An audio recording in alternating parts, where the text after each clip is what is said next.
every opening to the Friday show was going to be pitched as the Friday Freak Out or the Friday Fun Day. Totally up to you guys what it's going to be. With some of the recruiting news and the messages I've received from last night till this morning, even up until my Twitter thread, where I gently mentioned that it wasn't ideal that we had a decommitment yesterday. People are not happy. So today, we're going to do a couple things. One is, I want your preview and predictions of what you think is going to happen with Notre Dame, North Carolina. I know recruiting is going on. We also have a game tomorrow. So I want to know how you see this game playing out. And I think it's going to be super interesting, by the way. They can't stop anybody. We can't score against anybody. Something's got to give in the North Carolina hills, okay? Something's got to give one way or the other here. So I'm interested to know what you think about that and the recruiting dynamic situation.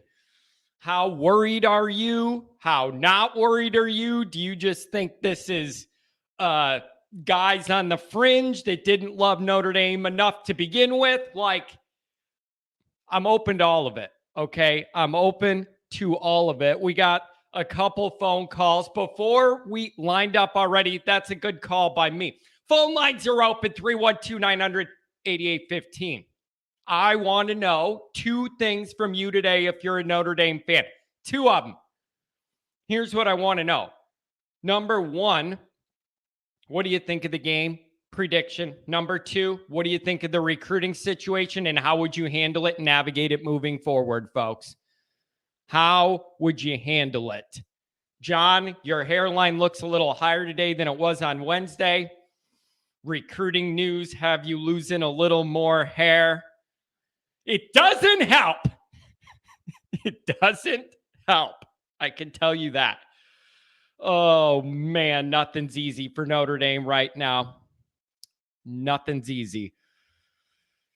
V1 rotate V2 in early with the $9.99 super chat. You guys know the rules. You know the rules. It's the oldest way things go in the book. You donate money and you want to call, you get to be first. So 786 area code's going to be first.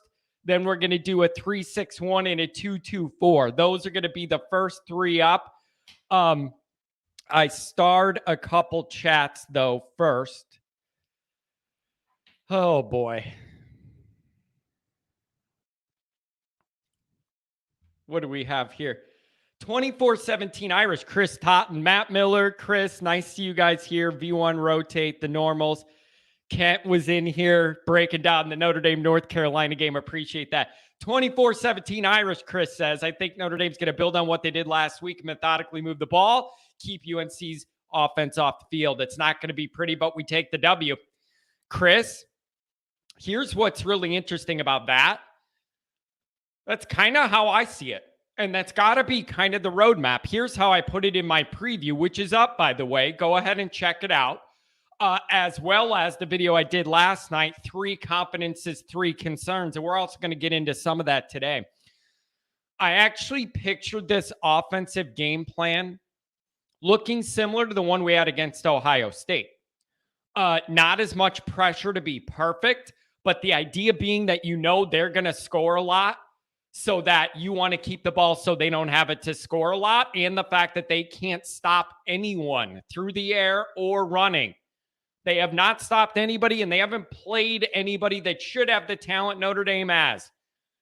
You can argue the App State offense is better than the Notre Dame offense right now, which I agree with, but there's not more talent in the 3 teams that have put up a ton, bushels and bushels full of yards against this team. So I see it being a mini Ohio State. You want to protect Pine, run the ball, eat the clock, score, keep them off the field. I think that's got to be the plan. I don't know what else the plan could be because you're so limited offensively. What are you going to do? What else are you going to do? Chris, good morning. Let's get some energy today. I'm sick of watching the broadcast and falling asleep because you aren't animated enough. I'm going to try. It's on my list of goals to achieve and what I want to become. On the top of the list is I want to become more outgoing. I really want to be able to find my voice and feel like I have the freedom to let people know how I really feel about things. That's my goal moving forward. I'm going to work on that for you. I'm going to try and come out of my shell a little bit. Matt Miller, this was before we even started. The recruit talk started, and we have 20 minutes before the stream starts. I'm going to need something stronger than coffee today. Matt, here's the deal, Matt. It's Friday. Do whatever you want to do. It's Friday. Do whatever you want to do. Oh, boy. All right, back to the chat for a second, and then we're going to the phones. I want to know what you guys think. I really do. Let's see. Oh, God. Mikey Polls. Monday will either be a morose Monday or a marvelous Monday. I don't know. Wouldn't it feel a lot better to limp into this bye off a couple wins and then you have a half a month to figure your life out? Kind of take a deep breath and be able to just kind of relax, not have the pressure of game prep for a week, and be able to sit there and analyze really where you're at and what you're doing, and give you an extra week to build in how you're going to run this offense the rest of the year. So, you guys, it's desperation mode. Things are not great. Things are not great, and we're struggling on the field. Every single week, every game's going to be a struggle to just keep it together and win. Nothing's going to look pretty. It's going to be ugly all year. I hope everybody knows that. It's just going to be ugly every week. Even the games we win, however many of them there are the rest of the way, they're going to be ugly and stressful, so just accept it. You don't have to like it, but accept it as reality, because that's what I think we're looking at here the rest of the way. Jeezy Pete's.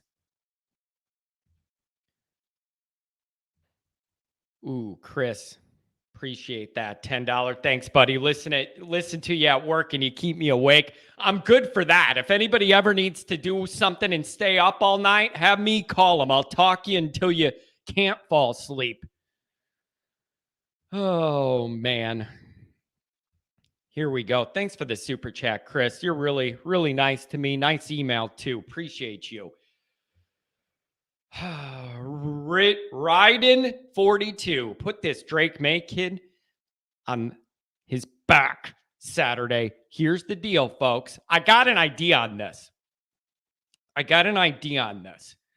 All right, as far as putting Drake May on his back. I went over the numbers. I did my USA Today Irish Wire prediction, and I was looking at these numbers, breaking down him offensively. Tied, first off, redshirt freshman, and it should offend all Notre Dame fans. It should offend all Notre Dame fans that other teams have guys that can play as redshirt freshmen and then be tied with Stroud. I don't care who they're playing for this part. But the numbers for a young quarterback, redshirt freshman, whipping the ball all over the field. Tied for first in the country with 11 passing touchdowns with C.J. Stroud. This is a redshirt freshman, folks. Sat a year now playing, throwing the ball all over. He's got a true freshman wide receiver making plays all over the field. That has been his number one target until Downs comes back off injury, probably to face us this week. Okay. So this guy is a redshirt freshman, first time starting, throwing the ball all over. You could say he's playing inferior opponents. That's what Marshall was, and we didn't do it. So that's not really buying you any leeway when you say that, because I mean, Marshall's not good either, and we didn't do anything. So it's a struggle, folks. But here's what I think. This guy's feeling himself, and this is where I think Notre Dame might be able to sneak up on this guy. He's feeling himself. It's his first time as a starter. He's used to playing inferior talent to Notre Dame. He's feeling good about himself. He's a young guy. He's at home. I think Notre Dame could take advantage of that. I think Notre Dame could take advantage of the fact that he's feeling himself, and Notre Dame could go in there with that defensive front and make them realize this isn't Florida A&M Atlantic or Georgia Southern or whoever they played. This is different. I'm not going to have the time I had to sit back there and cook and look around and do all that. That's Notre Dame's angle defensively here, is you got to show this kid that we're not FAMU and we're not Georgia Atlantic or whoever they played. This is different. You got to get to this kid early, hit him, confuse him. A young quarterback like this who's having success, the best thing you could do to him is get off his timing. Mess this dude up. Mess his timing up. Speed that clock up in his mind so he doesn't have all day to throw. Okay? And it's like, I get it. Michael, I get it. We lost to Marshall. You can't make fun of UNC's opponents. I understand that to certain.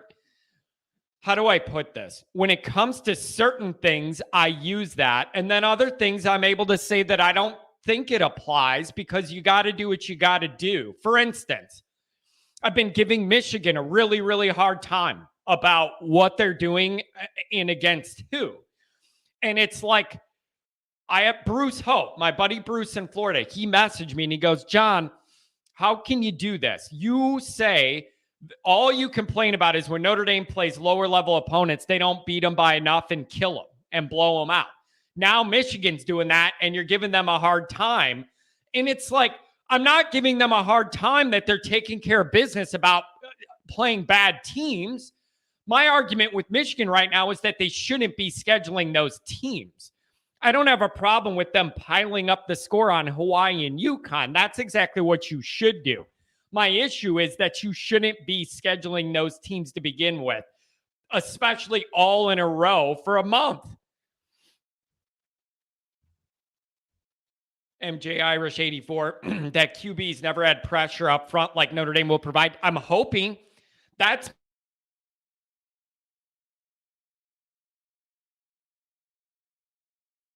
these first few games thinking this is just what it is. You need to show that it ain't.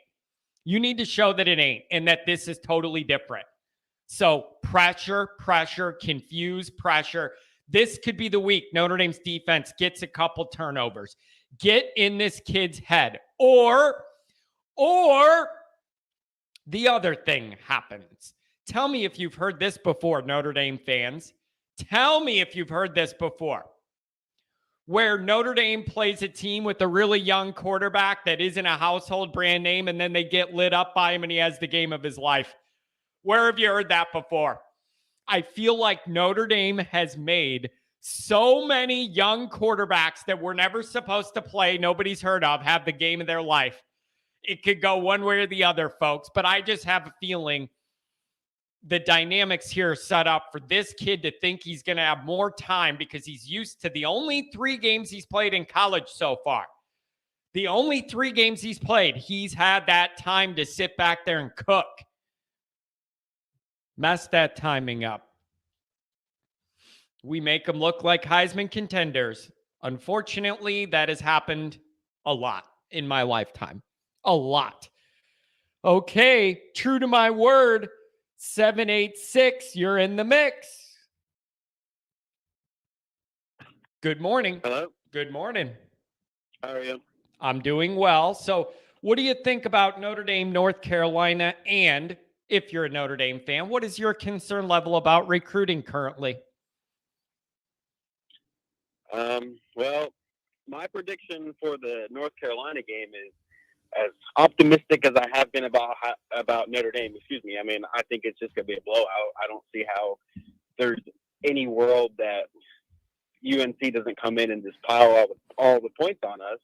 And we've seen from games in the past, I'm worried about UNC scoring 1 touchdown and, then we've lost the game then because we can't score. We cannot score to save us. And this is going against teams like California, who we should be beating a lot better than we are. And UNC, I think, is a significantly better team than California is. I just don't see any world that Notre Dame, at least this year, shows up there and does absolutely anything. I hate to say it, but that's just what I think. Now, all right, let me listen. Where we're at right now, man, I can't question where any Notre Dame fan is, confidence-wise, non-confidence-wise, whatever. Because our play has warranted those questions, and they're all fair. Do you feel like there was some building blocks against Cal that they can lean on? Like the running numbers weren't great, but they got it going more. Do you feel like they could maybe lean on that against a North Carolina team that's given up 300 yards rushing against teams with half the talent as Notre Dame? Or do you think Notre Dame's in such a bad spot right now, what everybody else does doesn't even matter, if that makes sense? Yeah, I think it's that. I think that Yeah. it's sure we put up bigger numbers, but that's still not enough. That's still not good. The teams that we're going to keep playing this year, other than maybe UNLV, like games aren't going to get easier, and we can't just keep saying, "Oh, we ran a couple more yards. Oh, we threw a couple." It's not good enough. This isn't good enough. Sure, North Carolina has let teams score a lot on them, but North Carolina has also turned around and scored a lot on them. And I don't think, just from seeing our slightly better performance at Cal last week, that all of a sudden we're going to be turning around and throwing 30, 40, 50 points on this team. It's just not happening. It took everything we had in 4 quarters to score 21 points at home against California. We're just not good enough. It's not happening. Yeah, listen, man, if that's where you're coming from, I can't blame you, but it's like, what's the way out of this? Like, that's the next question. Like, if we're going to go down the doom and gloom path, we all admit none of this operation is close to where it even needs to be. It's not even close to reality of where it should be. But like, I got to find us a path to navigate the rest of the year. Like, I mean, do you see no linear improvement?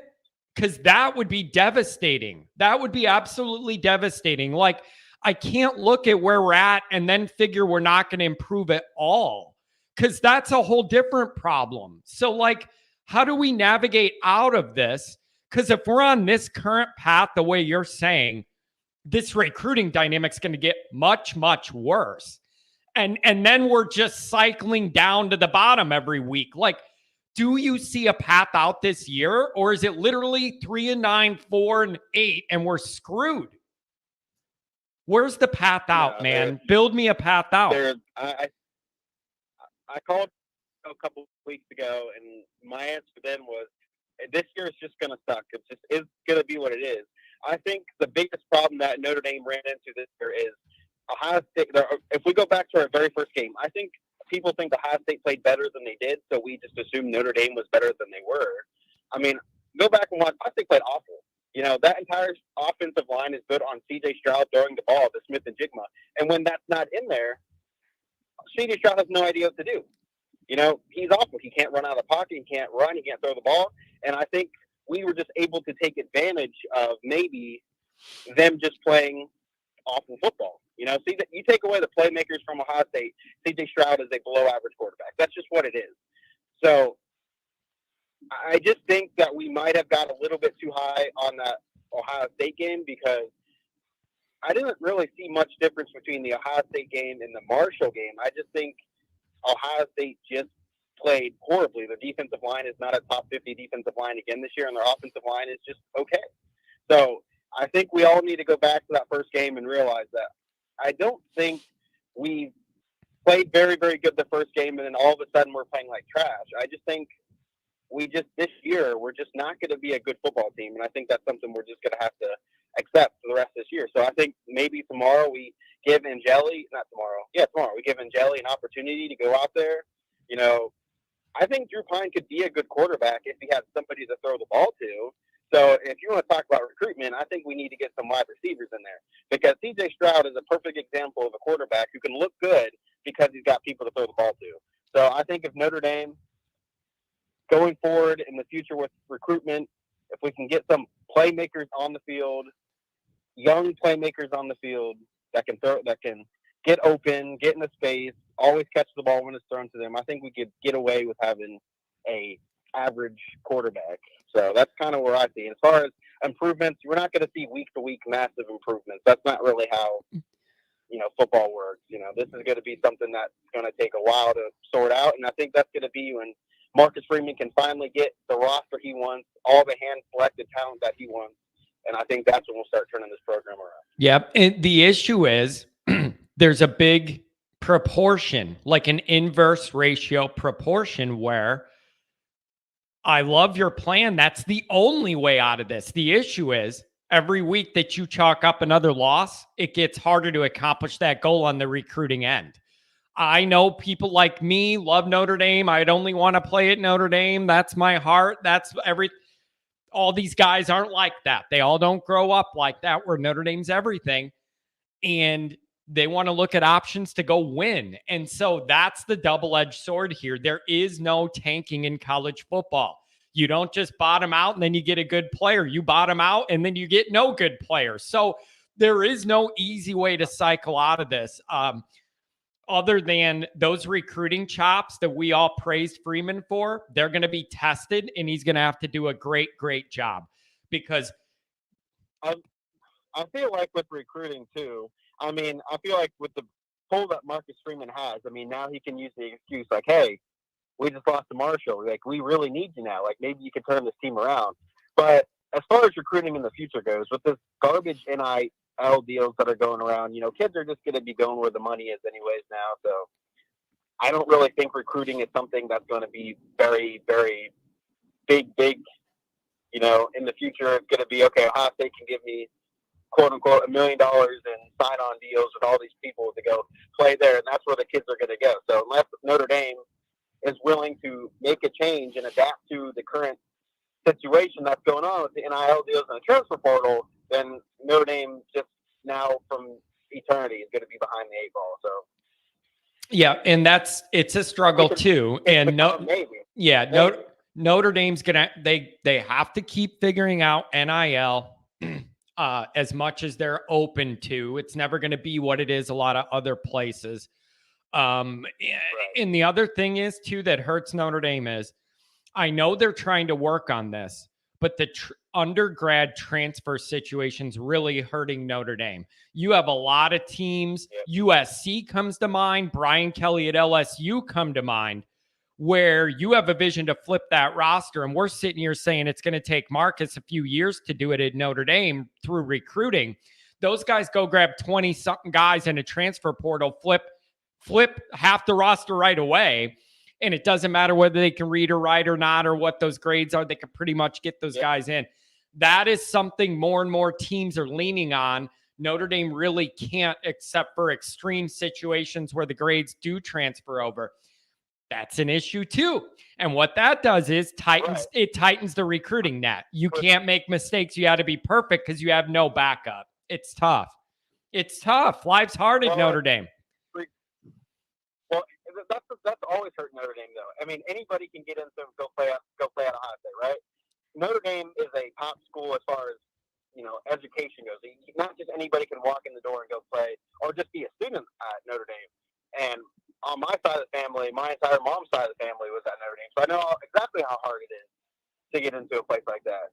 So that's something that also is very hard for Notre Dame, is we can't get some of these kids. I'm not saying that they're not smart, but Notre Dame has a lot higher standards, when it comes to getting into their school. And I think that's something that they've also got to address too, is if we want to have this elite football program, they're going to have to start being a little bit more relaxed, if you will, on letting some of these 5-star, 4-star kids who might not be the number one, person in their class as far as grades wise, be able to come in and play for Notre Dame if they can prove that, they're good players and can be an asset to the team.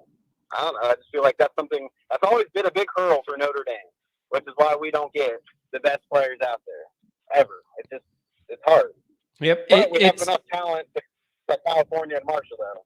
Yeah, it's tough. It's a tough dynamic. There's no doubt about it. I don't think it's impossible for Notre Dame to win in this environment, but everything has to go just right. Like the way I look at it is Notre Dame just has less margin for error for things to go wrong and to be able to make up for it quickly. So it's all a tough dynamic, but we all know that. Like, life at Notre Dame's harder for football to win. We've known that forever, and it's part of the reason we like Notre Dame is that challenge. I just think this year isn't off to the start we wanted, and that hot recruiting that we were leaning back on has cooled off. And now people are in limbo. People are just kind of like, I don't know where we're at, and I don't know how to feel about it. And that's awkward. I don't like it. I don't like it. I will finish on this, though. I feel like as Notre Dame fans and just college football fans in general, like, I think we all got to realize that every team's going to go through a challenging time. Like, every team's going to have upsets. I feel like everyone's blown this up like it's a unique thing to Notre Dame that, of course, Notre Dame lost the game they should have won. But I feel like, again, I always talk about Ohio State, but Ohio State had 2 upsets last year, you know? So it's just going to happen, and we just got to accept that it's going to happen. So I don't really know what else to say more than that other than it happens, and we just got to keep moving forward. So, well, I really appreciate the call and the donation. And listen, any angle Notre Dame fans want to come from now, whatever you're thinking and feeling is probably justified. I can't tell anybody anything right now because we're just kind of floating around, treading water, hoping something stabilizes. And it's a very awkward feeling to be entering game 4. So I don't know, man, but pour a cold one and watch tomorrow and hope for the best. Right. I mean, go Irish, but we're not going to go from losing to Marshall to, you know, playoff ready in just 2 weeks. So let's just take our time. I hope we win, but I just don't see it. So, all right. Thank you, John. No problem. Thanks a lot, man. It's good to hear from you. I'm glad you got that out. It's healthy. Just let it out. Let it rip, brother. Have a good one. You too. Take care. Hey, man, people are upset. Here's the deal. 361, you're next. Coming up. Here's the deal. And this will come out. I got a little mini episode I'm publishing tonight. And I've seen some of the topic of it in the chat. I already recorded it. It's all set up. Just got to post it this evening. And the whole point is, do you know how much easier life would get for Notre Dame if they just had an elite quarterback? That is the entire purpose of the episode I'm putting out tonight.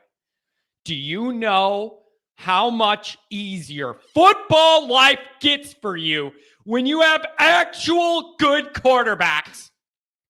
And when you could go into a season knowing you have an elite talent, proven or unproven, but elite high-end talent that you can rely on, a guy that can throw the ball, make all the throws, make all the plays. Do you know how much easier life would be if you did that at that one position? You would have receivers that want to come play for the guy. You wouldn't have to worry if you have a guy that can make all the throws and can he make the reads. We are so used to not having normal quarterback development, retention, and recruiting from the last decade plus. We are so conditioned to that position not being good enough that I almost think half the fan base defaults to think it's normal how unstable and unreliable our quarterback room is. And it's super upsetting. Drake May is a redshirt freshman we're playing tomorrow, and he has no problem whipping the ball all over the field. No experience, first-time starter. And he is I don't care who they're playing. How does it look? It looks like he's a guy who could come in and play good football right away. Whip the ball all over. They got a true freshman wide receiver that had to play because Downs was hurt. He's running all over, catching the ball all over. You got a redshirt freshman quarterback throwing to a true freshman wide receiver, and they have no problem doing it. They have no problem doing it. All right? This is a Notre Dame problem. It's a Notre Dame problem. Brian Kelly was a big part of it. It's totally fair to ask Tommy, who's had a hand in this. Where's the elite? Where's the elite, Tommy? These are your guys. You wanted Buckner. You wanted Pine. Where's the elite? Where's the elite? It's fair to ask. So that is the quickest way to making all of this Notre Dame thing better real quick. Find an elite quarterback. It is the single most important position in all of sports. Find one. Kelly, as you thinking at Notre Dame, it's just not possible. And I go through a list of 24 Notre Dame Brian Kelly quarterbacks, none of them elite. 24 names over 11 years. None of them elite. That is a freaking problem. It's a problem no matter how you want to shape it. It's a problem. One, you're not developing them. I've gone over the numbers and you know them too. Starting quarterbacks under Brian Kelly at Notre Dame. I don't know what's going to happen at LSU, but I have the receipts of what happened in Notre Dame.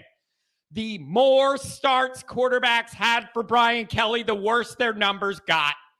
It's just a fact. It's not an opinion. It's a damn fact. The longer quarterbacks played for Kelly at Notre Dame, the worse their numbers got. That's a fact, and it's a problem. So now that guy's gone, but his buddy that learned from him still there. So it is totally fair to say now Kelly's gone, but the other guy that has his hand in the quarterback room that isn't good enough any year, what's he doing? It's totally fair. All right? It's fair. And until Notre Dame figures out this quarterback situation, we're not getting where we want to go. Even if all the other recruiting goes great and this and that and whatever, fine. I'm honestly amazed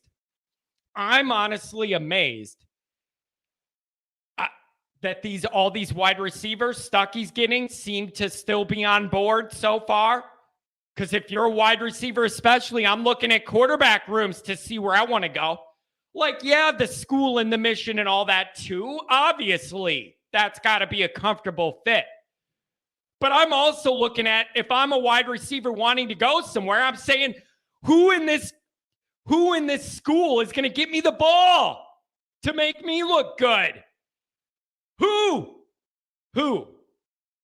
That's a fair question to ask, and Notre Dame's never figured it out.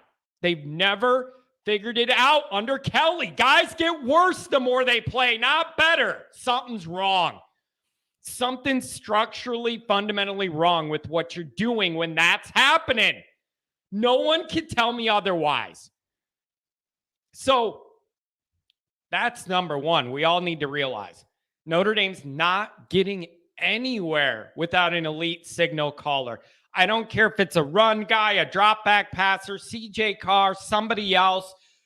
Go get the transfer guy that loses the starting Michigan battle. I don't like going down this path, but it's where you might have to go. It's where you might have to go. All right? But anybody in the chat, they were saying Malik was talking about the quarterback thing too. Yeah, they're right. You need that, and we don't have it. It's the most important thing. Guys, it blows my mind. How is there not guys lined up that want to play quarterback at Notre Dame? Like, I know I'm an old Catholic guy and Notre Dame's everything to me. Does it really have no luster at all anymore? Does it have no luster at all to be Notre Dame's quarterback like Joe Montana and put on that gold helmet on a Saturday afternoon and play in South Bend in that stadium? Is there no luster to that anymore? It astounds me Notre Dame can't find one elite guy that wants to zig when everybody else zags, go to Notre Dame, get an NIL deal, and say, I'm going to be the next Joe Montana here.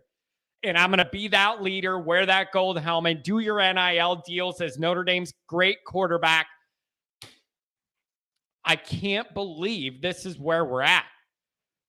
I can't believe this is where we're at. Somebody said it's because they just want to play football and hang out with hot chicks. I like that. Willie, because they don't want to have to struggle in the classroom. They want to win games and bang hot chicks. Well, who does it? Who in the hell does it? Can't you do some of both in Notre Dame? Isn't that against the DULAC student guidelines to be doing that? Not the winning game part, but the part after that? Oh my God. Well, here's the other problem. We are not Marshall. Thanks for reminding me that. Joe Montana's old enough to be their grandfather. That's the other problem. I know that's the problem. When you look at this, even it's a problem for me when I go back to remember when Notre Dame was good. I know. That's the other issue we all take for granted. You have this Notre Dame history that we all live off of and our whole lives are made of. Notre Dame history. These kids, these recruits have never seen Notre Dame be good ever. They've never seen Notre Dame be good ever. None of these recruits were even alive to see Notre Dame win a bowl game that matters. And even I was barely alive and I'm an old man. Okay? Jeez, things are rough. Man. 361. Let's have a little fun on a Friday. Make me feel better, 361. Well, what's up, John? Make me feel better. Everybody, things are not going smoothly. Make it better, man. Talk me through this. Where are you at here? Work with me. Well, John, it's Mike, 5'0". I've been following you for years. We've interacted. You know, you and I have a very, very similar point of view. So I'm going to do my best to help you out.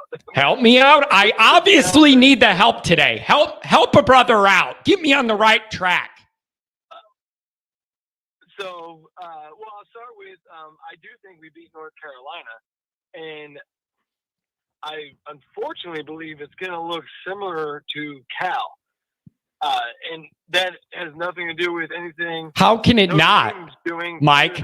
How can it not? Like, that's just how Notre Dame's going to play this year. So, yeah, even if we win, I expect it to look like that because that's our formula. I don't think there's another way, unfortunately. Well, this week, it's going to suck to watch because as I messaged you, and if nobody knows, I'm going to say it right now. For the ones talking up Drew Pines, 14 to 15, 119 yards, 2 touchdowns. For the game, Drew Pines' average depth at reception, which is where the receiver caught the ball relative to the line of scrimmage, the average depth was 0.67 yards. So on average, he was throwing the ball down the field 2 feet because screen passes are a negative depth at reception. So all those screen passes went against his downfield passing. That can work against North Carolina because their defense sucks. That cannot be the future of this offense. It can't be. Yep. That's not a thing. And yep, you're right. Against North Carolina, I think we win. Yeah, you're right. That's the tricky part, man, is I feel like you need to find whatever building block you can from what worked against Cal, as small as those improvements were, and then grow off them. But you are right. You know what I could see, man? You keep throwing those quick outs, somebody going to jump those routes. It's a pick six the other way. Like, you need to pump fake one of those and then go deep. Like, you cannot live off that. You're going to be dead. You're right. It's just, can I trust them to take the next step? I don't know. Do you? Do you trust them to advance this offense another degree this week? I don't know if I do. On the road, do you? Well, here's the problem. I think what worked against Cal can work against North Carolina because it worked against Cal. North Carolina's the worst defense. But if going forward and looking down, the worst thing that's going to happen is it works against North Carolina. And then we think, oh, that's our new offense. All it takes is one defensive, strong team, defensive-minded team to put 8 in the box and go, I dare you to throw it more than 10 yards down the field. Let's see what happens. And until we show we can do that, we're going to be doing this. And going back to the quarterback thing, you said it, I don't know how many years ago you said this. Honestly, it feels like years. Clemson was very similar to what Notre Dame is until Trevor Lawrence, or Deshaun Watson, then Trevor Lawrence. When is Notre Dame going to get that guy? Yep. The closest we've been is maybe Quinn or Clausen, but even in those scenarios, we were there. The defense wasn't what our defense has been for the last, I don't know how many years. Yeah, we can never get both trending up at the same time ever. That doesn't exist for us, to have both units be plus units. That I don't remember the last time that existed. Exactly. What was it? 2015? Was it 2015? We had a really exciting offense. Kaiser was throwing the ball deep and we had all that, but then we had no defense and that burned us. So we can never get them all to be on the same page. And it's extremely frustrating. No, absolutely. But, we're getting the defense going and we just can't get that generational quarterback to change the game for us. And yes, these recruits leaving sucks. It's awful. Keon Keeley and now Page. But I'm not taking it as hard because you said it already. The three receivers that we seem to have latched onto, Flores and Greathouse, and why am I missing the third one? Anyway, those three plus CJ Carr, who seems to be a great recruiter in his own, if they stick with, I feel way more positive, despite the losses. If we can keep those three receivers and CJ Carr speaking positively and promoting Notre Dame, that's what we need. Because I think defensively, we've got a structure that we can work with. We just need the other side of the ball to come along. We can't be averaging 0.67 yards at depth of reception. That's just not a thing. Yep. Nope, you're right. It's not a thing, and it had to be a thing because that's all they thought they could do last week. So, man, this is all just layer of bad on top of another layer of bad. Recruiting, development, depth, it's all kind of piling up on us. And then the Buckner injury. I'm not going to act like Buckner was a polished, finished product before he got injured. This is all just kind of piling up, and it feels like you're in survival mode, play to play. And it's very uncomfortable. That's just our dynamic for the year. And then I start looking at next year. Is it going to be like that again? Because you're in the same quarterback position next year. That's the real frustration, Mike. Where does it end? Because now Buckner's hurt. You're in the same position starting next year with quarterbacks. You don't know what you're going to get. When does it end? It has to end. I can deal with the frustration if I see a light at the end of the tunnel, but where does it ever end on this cycle? How does it end, Mike? I don't know. And the only thing I'm looking towards or for going forward is, the 0.67 yard sucks. But at least Tommy Rees, for the first time this season, acknowledged, here's what we can do, and this is what to do. At least he's doing that. That's a step in the right direction. As ugly as it was, he did it, and it led to a win. So build upon that. What you can do. But I don't know when it ends. If CJ Carr is what the high school staff start of his senior year or junior year, I guess, senior year, whatever the heck he's in. But if he reclassifies, that's going to be a big, big deal. Because in North Carolina, just like you alluded to, I got more and more frustrated when their leading skilled position players are either true freshmen or redshirt freshmen. How is that possible at North Carolina and not at Notre Dame? I ask it. Hey, I ask it all the time, but you bring it up in Notre Dame and it's like, well, they need to develop and we need to see the traits and we need to see the consistency. And that's just how the development goes. That's how it's went here, but it doesn't have to be that way. And if the issue is guys aren't physically ready, well, then that's a recruiting problem. That is not an excuse you can use to make me feel better. If the problem is physical, then that means to me you're not targeting a high enough level of recruit that they're physically capable of coming in and playing right away if their mental lines up with their physical. I'm sick of Notre Dame getting away with that in these press conferences. Well, why can't guys get chances? Well, traits and they're not ready yet and we need to see more. No, at other places, guys come in ready to play right away. And if they lose the job, they're at least pushing the guy that's playing right away that's older. There ain't enough of that going on in this program right now, and it's costing my hairline. I don't understand it. I don't know what the answer is. That's what we keep hearing. There's got to. Are we trying to make some sort of playbook that you need to be a rocket scientist to understand and dissect to be able to run a freaking route?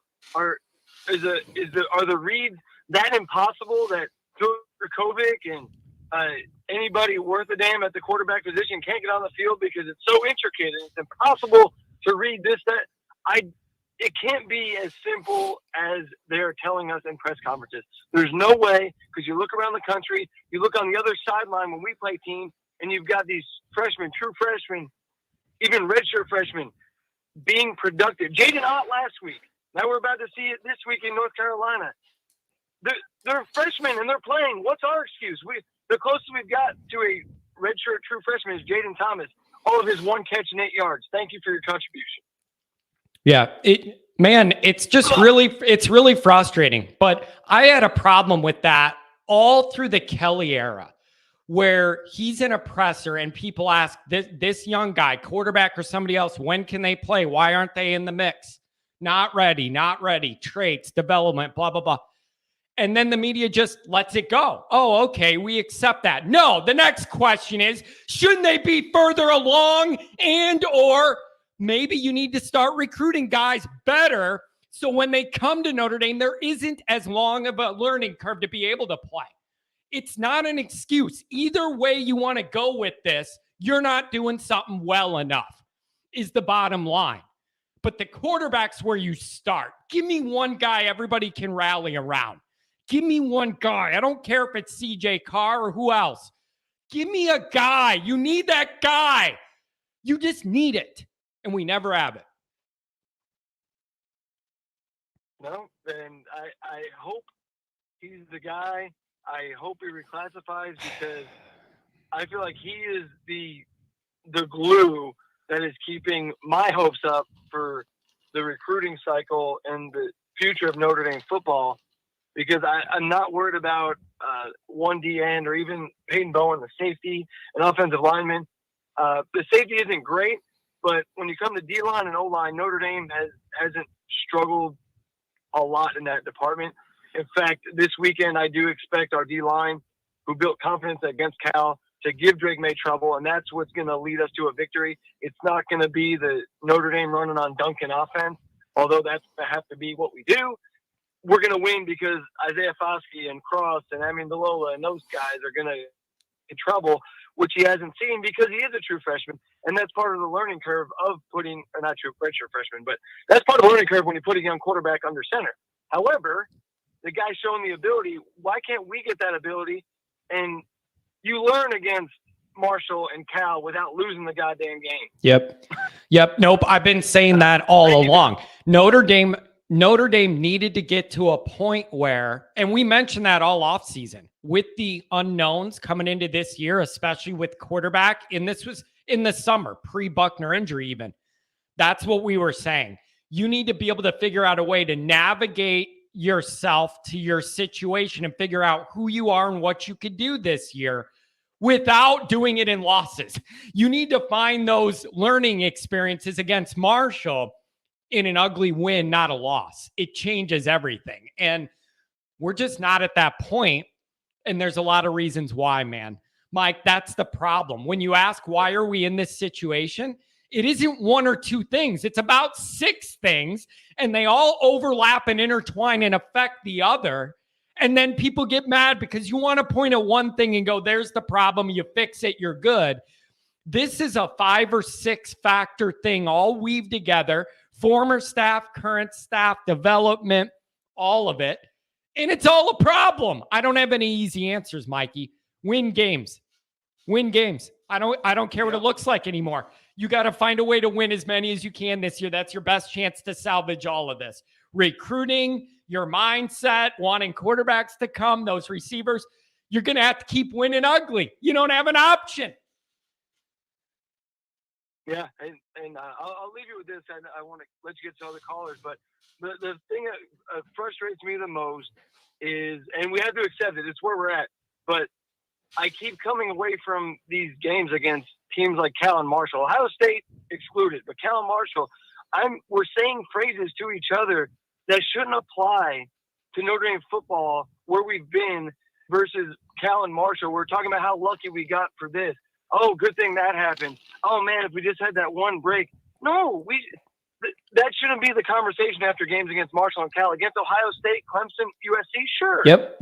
BYU even maybe. You're right. But not Cal and Marshall. Yeah, you're right. But it just shows you that we're behind structurally where we want to be. Maybe that's helpful. That now we don't have these dreams of grandeur and we know reality and where we're at. Maybe that's what we needed, is to strip this thing down, be humbled, see where we're at so you know exactly where you have to go from here. I don't know. I'm grasping at straws, man, trying to find a positive, which is not my specialty. Well, let's get the win this weekend, and we'll start from there. Go Irish, beat Heels. That's all you can do, my friend. Have a good weekend. Enjoy the ball game. Have a cold drink. I know you will. I'll see you on Twitter. Yes, sir. Have a good one. Thanks for the call. I'm telling you, man, people are alive on a Friday. 812, we're coming to you next. We got a 812-859-224 coming. Mark Holzum says, no 5-star QB since Christ. Yeah, Jesus Christ! That's how long it's been since we've had elite quarterback play. You're right. We haven't had one since Christ. Jesus, not Dane. Losing it.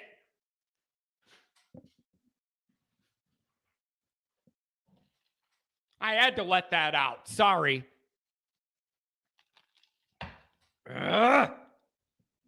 Yeah, damn bro is right. We got a super chat. Yeah, damn bro. Anybody want me to get stressed out on a Friday morning? Brian, New York, $4.99 super chat. I appreciate that, man. Pay for some of the phone lines after Marshall and Cal start. Pines bar was set unreasonably low. He'll surprise this week. Balanced attack hits on the sluggo 27-17. Love it. Love it. And it's certainly possible. Like, no, Pine's not going to throw a 70-yard bomb, like perfectly dropped in the breadbasket. You don't need that. But you just got to do enough. North Carolina can be ran on. They can be thrown on by everybody. All right? Pick your spots. Power run the ball. Dominate that. Pick your spots to take some medium range shots. Let guys run. I don't think that's that hard of a plan. I just can't trust what Notre Dame's going to do on a Saturday. I just can't trust it. Colby, go Dogs. He's always in here. Dogs on top. Hey, listen, I'm going to tell you, Colby, I like having you here. I like having fans of other teams here. I don't mind it. I appreciate you being here.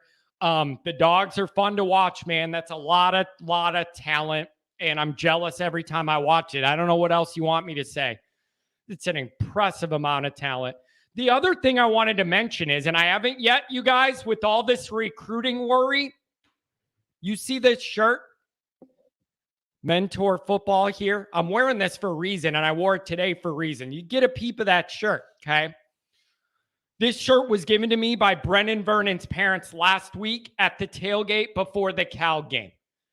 All right? And we had a good, long discussion about where Notre Dame's at and where we need to go and what's going on with this recruiting operation. And this is a family who came to me, brought me the shirt and said, Brennan loves Notre Dame. Nothing's going to change that. He wants to be at Notre Dame. Our family loves Notre Dame. We're here, and we're Notre Dame people. And they gave me the shirt and said, John, you don't have to wear it on the show, but I want you to have one. I said, I'm going to rep it, okay? So there's a guy in this recruiting class totally bought in and a family that loves Notre Dame. So at least you guys can feel better about that one. But if you're wondering why I ended up with this shirt today and not a Notre Dame one. That's why. So at least I know that guy loves Notre Dame and is working his ass off to come in here ready to go. Ready to go. Okay. 812. What are you trying to do? You're on the air. Oh, man. Trying to make a mess out of things, John. How you doing today? I'm okay. I'm wound a little tight. Things are a bit stressful in Notre Dame land. Are you going to make me feel better or worse? What do we got today? What do we got today? Today we have this young freshman quarterback with Foskey PTSD for the rest of the season. I like that. That's a really good angle. I'm telling you, that might be the best angle. He's feeling himself. He's only had 3 games against 3 lower level opponents, thinks he has all this time and all that. Maybe we show him he doesn't, speed up his clock, ruin his day. I love your plan.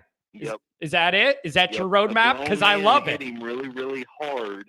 Yes, a grown man hit him really, really hard, and let's see what happens. I love that. Now, let's assume that works reasonably well. What do you want Notre Dame to do offensively to help balance that out? They're going to have to do something. I totally appreciate you focusing on the D, but then if we do that, what do you see the offense doing? Mini OSU plan or opening it up and surprising us? What's the angle? I think it's Estime. I think it's unfortunately, I think it's going to be on Estime's shoulders. Listen, man, they gave up 288 yards rushing to App State, almost 300 to 256 to Georgia Atlantic or whoever that was. If Notre Dame can't power run the ball and dominate that from start to finish, I don't know what we're doing here. And I don't know why Harry came out of retirement. At that point, I don't understand then what we're doing if you can't do that this week. I'm not asking for too much, am I?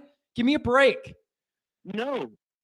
I think our special teams needs to be an extension of the offense and of the offense. Like that needs to be a thing because they're playing lights out this year. Yeah. It's all right. Let me ask this. How much of an appetite or a desire do you have to see Drew Pine open it up and start throwing the ball a little more downfield? 15, 20 yards, get into the mid-range after last week, dinking and dunking. Are you ready for that? Do you think we need that? Or are you scared to go down that path? Baby steps. And I don't like talking about this, man. This is all below where I think we should be at, but these are our realities. So I'm asking how you see it. Yeah, well, everybody, I keep hearing the mini Ohio State.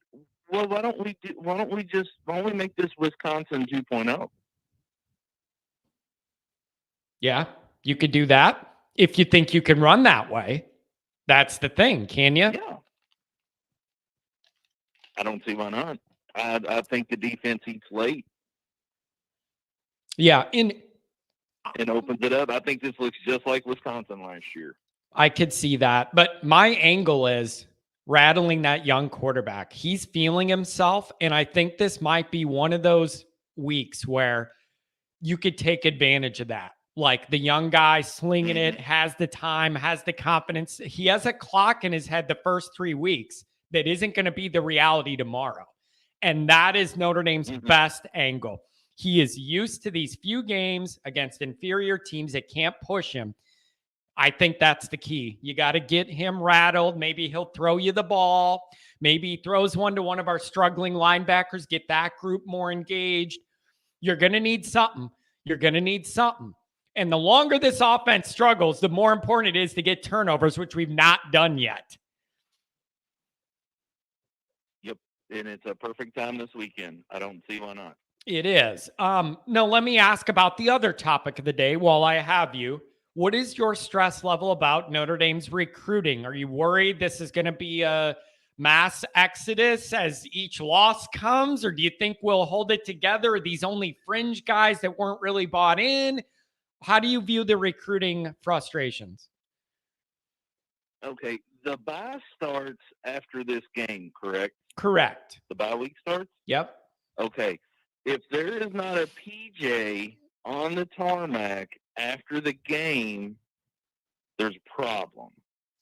And there better be a PJ on the tarmac after the game, and I don't want to see any of them at home until this problem's fixed. You lost an O-line recruit? Great. Put a skill player in his place. I don't care. Don't care. Yeah. It's recruit 4 quarterbacks. I don't care. Do something. Yeah, it's tough. It's just a tough dynamic, and it's so different than the NFL. There is no such thing as tanking, and then you get a better player. You tank, and you get worse players. It is the cycle of college football. And listen, I will say this though: if anybody can navigate this personality-wise, it's Marcus. It's just the dynamic is awful. It is awful. All summer, I sat here and said, the only thing that could derail the way Marcus is recruiting is if we have a really bad year, worse than what we think it's going to be in our minds. Guess what? That's exactly where we're at. I said that's the only thing. When there's no games going on, all the smooth talking and all that works beautiful. But now you match it up with these losses and other coaches telling these guys, you really want to go there? You see how they're struggling? They're so far away from being elite. None of that helps, man. We want to think these guys like Notre Dame. It isn't going to matter, but it all matters. Not all these kids love Notre Dame, and they're sold the way I do. They're open to options, and they want to go win. They want to go win. You just need to show them you can do that. Yes. There needs to be a travel story. Just like after the announcement, he was the coach. First thing he did was, he done the tour of the country. Get your ass on a plane and do it again. Because you're obviously not done. Yeah. Man, it's tough. It's tough. What is that? Is that a picture of the Titanic drunk? Come on. What is, I don't even know what that is. Is that the Titanic? I don't know. But it's just a really bad set of dynamics, and they've all lined up on Marcus in the first 3 weeks. And I mean, if you name a problem, he's pretty much had it thrown at him. The only hope is that this makes him stronger in a few years because he's had so much adversity early. I don't know. I'm grasping for straws to not be miserable. Well, I've got another thought. You always hear, oh my God, they're offering freshmen. I think that's a good angle for Notre Dame, because if you're having an academic standards issue with getting good players in, why aren't we talking to freshmen in high school? Hey, if you want to be here, this is what you need to do. You can't go to a junior in high school and say you need 14 classes on top of what you're doing. Now, you know what? All right. I actually have an answer for that. I actually do have an answer for that. From the recruiting stuff I've seen, this staff, since Freeman took over, has gotten way more involved on recruits much earlier than the Kelly regime did. And that's especially important with quarterbacks, where the relationship building has a lot to do with it. I have been told, and I've seen, they are offering younger guys than Kelly used to. And Kelly didn't want to, because he figured, guys are that young. Why do I want to offer them, spend time and resources, find out junior year they don't have the grades or the tests, and then we have to back off anyways?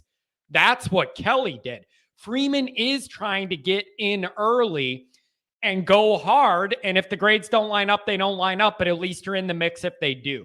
So I am going to vouch that I do know Freeman's trying to get in earlier and put in the extra work. And if you lose some, you lose some. They're trying in that. It's just hard, man. It's hard. It's hard at Notre Dame. I do like that. Hey, is there something in the back of your mind, because it's in the back of my mind, that this whole CJ Carr thing is just some sociopathic placeholder problem, that he's going to go to Michigan because he's Lloyd's grandson?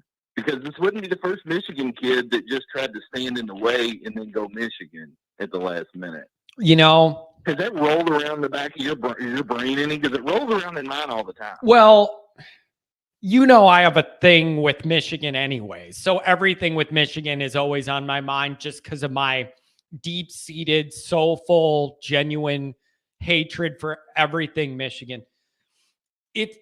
Man, that was pretty genuine when he did that and had Lloyd and his grandpa Lloyd is wearing the Notre Dame colors and the hat.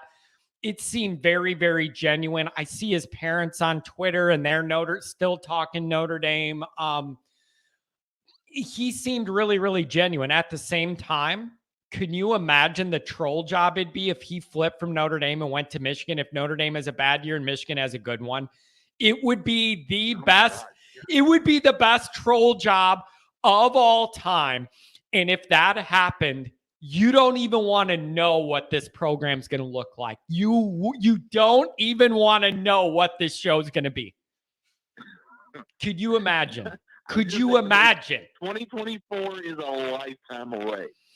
That's all I'm saying. It really is a long time. I mean, that really is a long time. That's all the rest of this year and all the rest of next year. And then even then, he's a freshman and you don't know if he'll be ready to play. Like, that's life as a Notre Dame fan. Our best option at quarterback's 2 or 3 years away.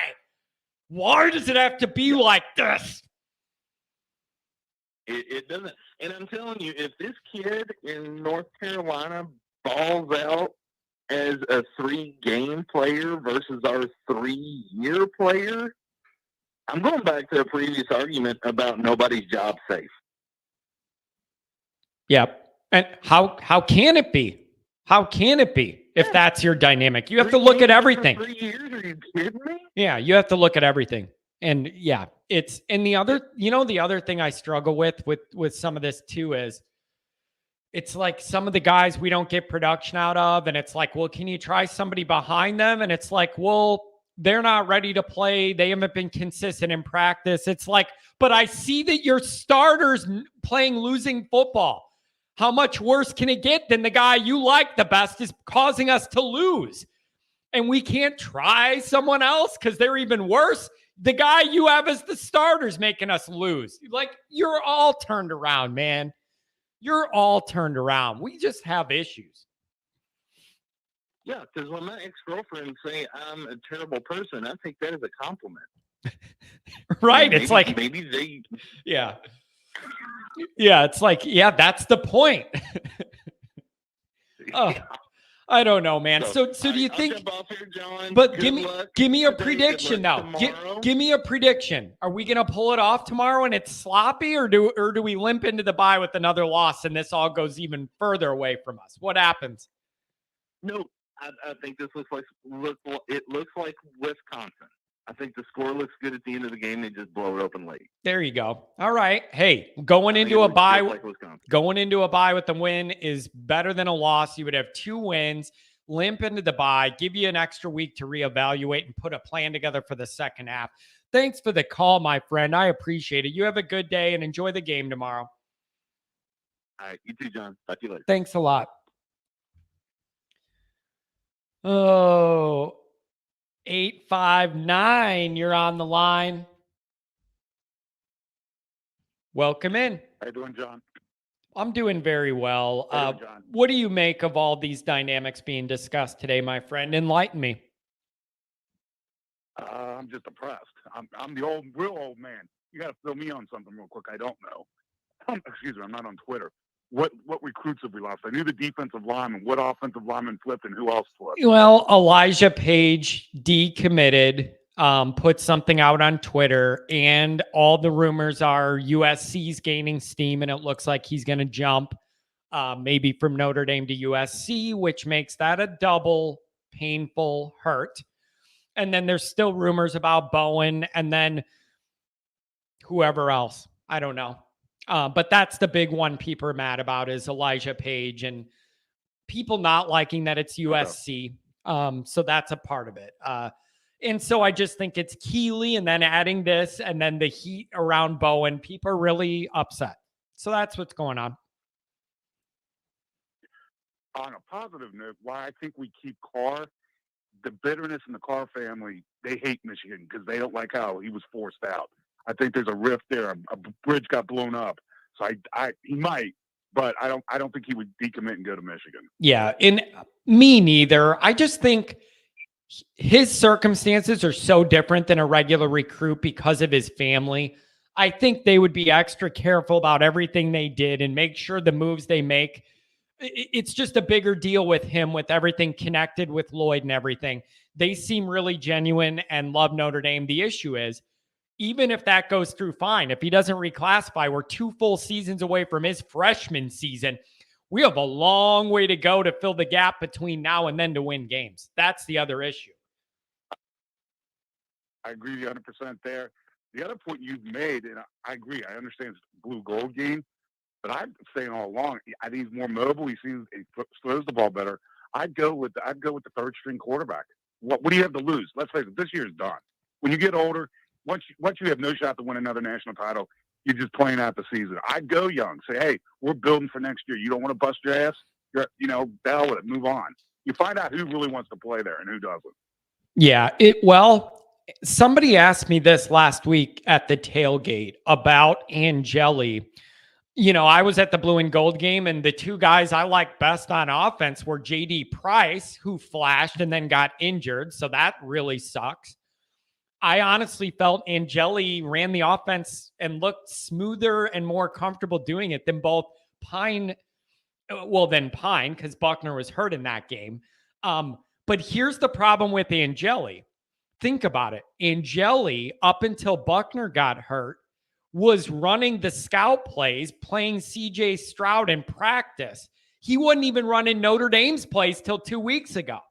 So that's the issue with Angeli is he was running the scout team as the other quarterback. Now he's the number 2, so he's got to do more of our plays.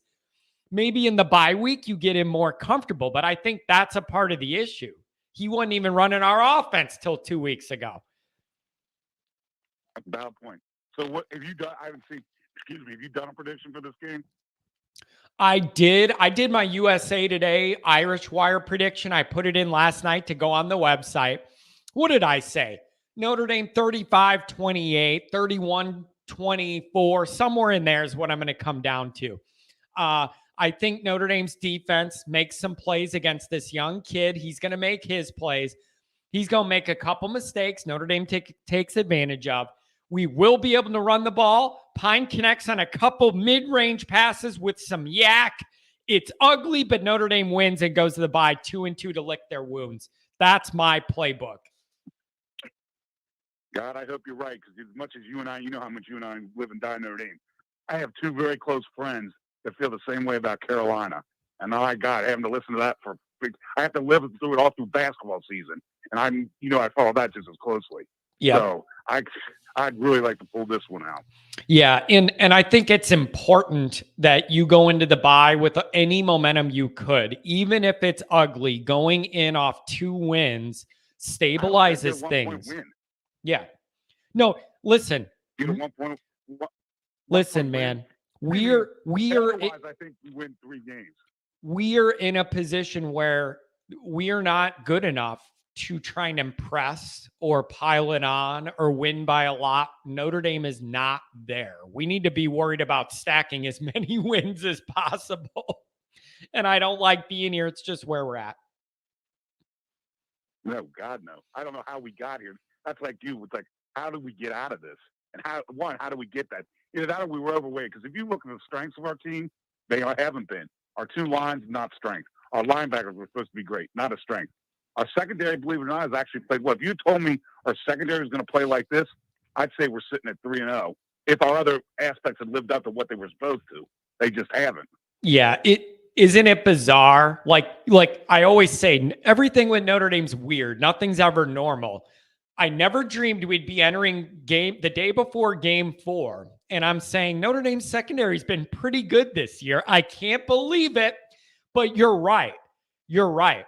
The issue early for Notre Dame was you knew there were going to be areas of concern, but what you couldn't afford is those areas to be concerns and the areas we thought we were relying on as being good aren't. That's what ended up happening.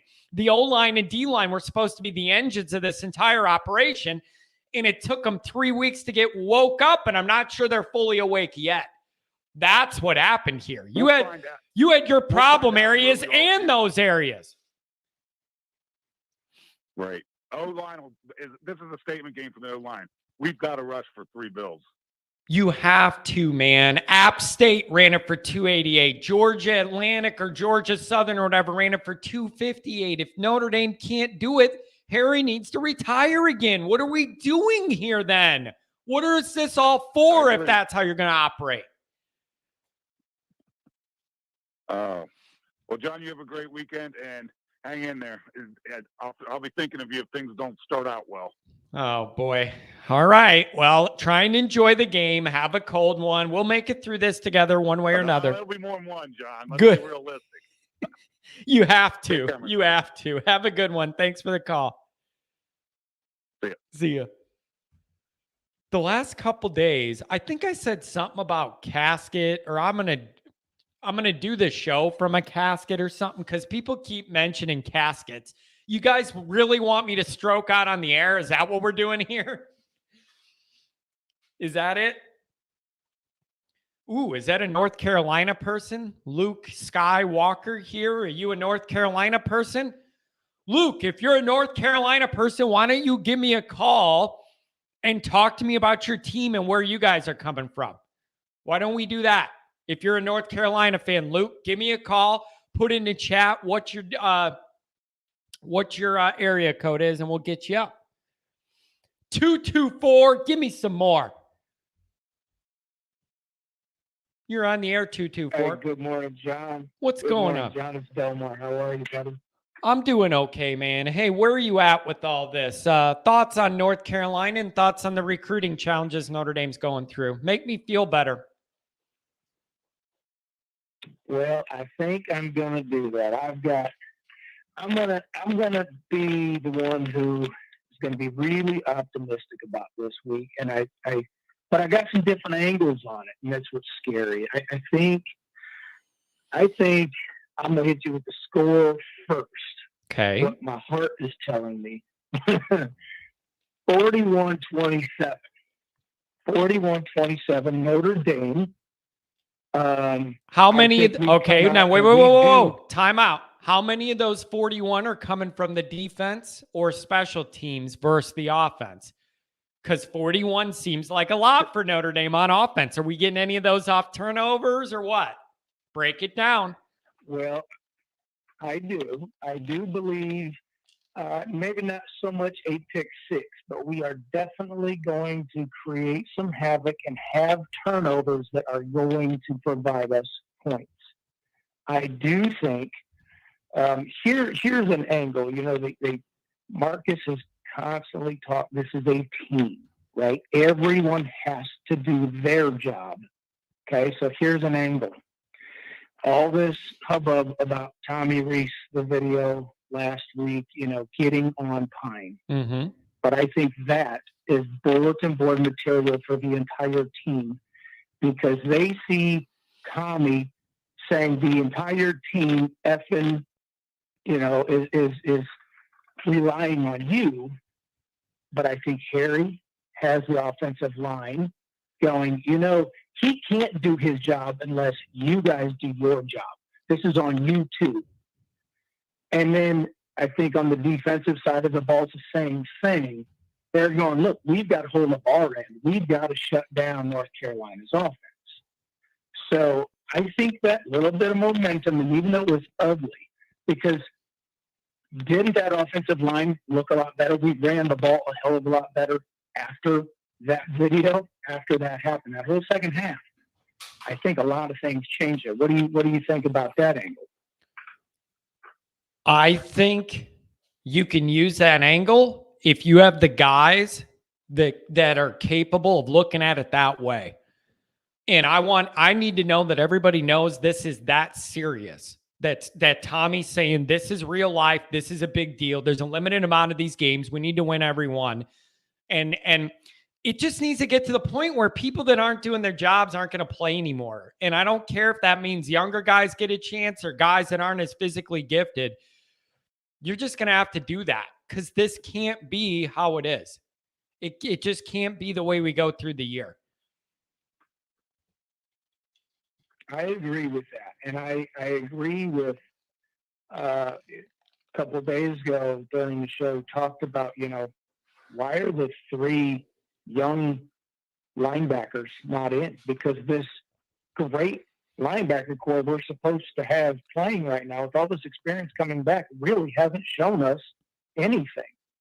In fact, I think they were better last year. They did more last year than they're doing this year. They should be better. They should have taken another step forward. Yeah, that's an young kids issue. in. That's I an think issue. They're more athletic, right? I thought that the linebackers were going to be a plus unit and flying all over, but they get washed out of every play. They don't shed any blocks.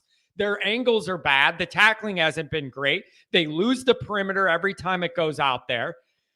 And every time they blitz or do anything, it's a step and a half too late. I need that entire unit to tighten it up. The secondary's decent for once.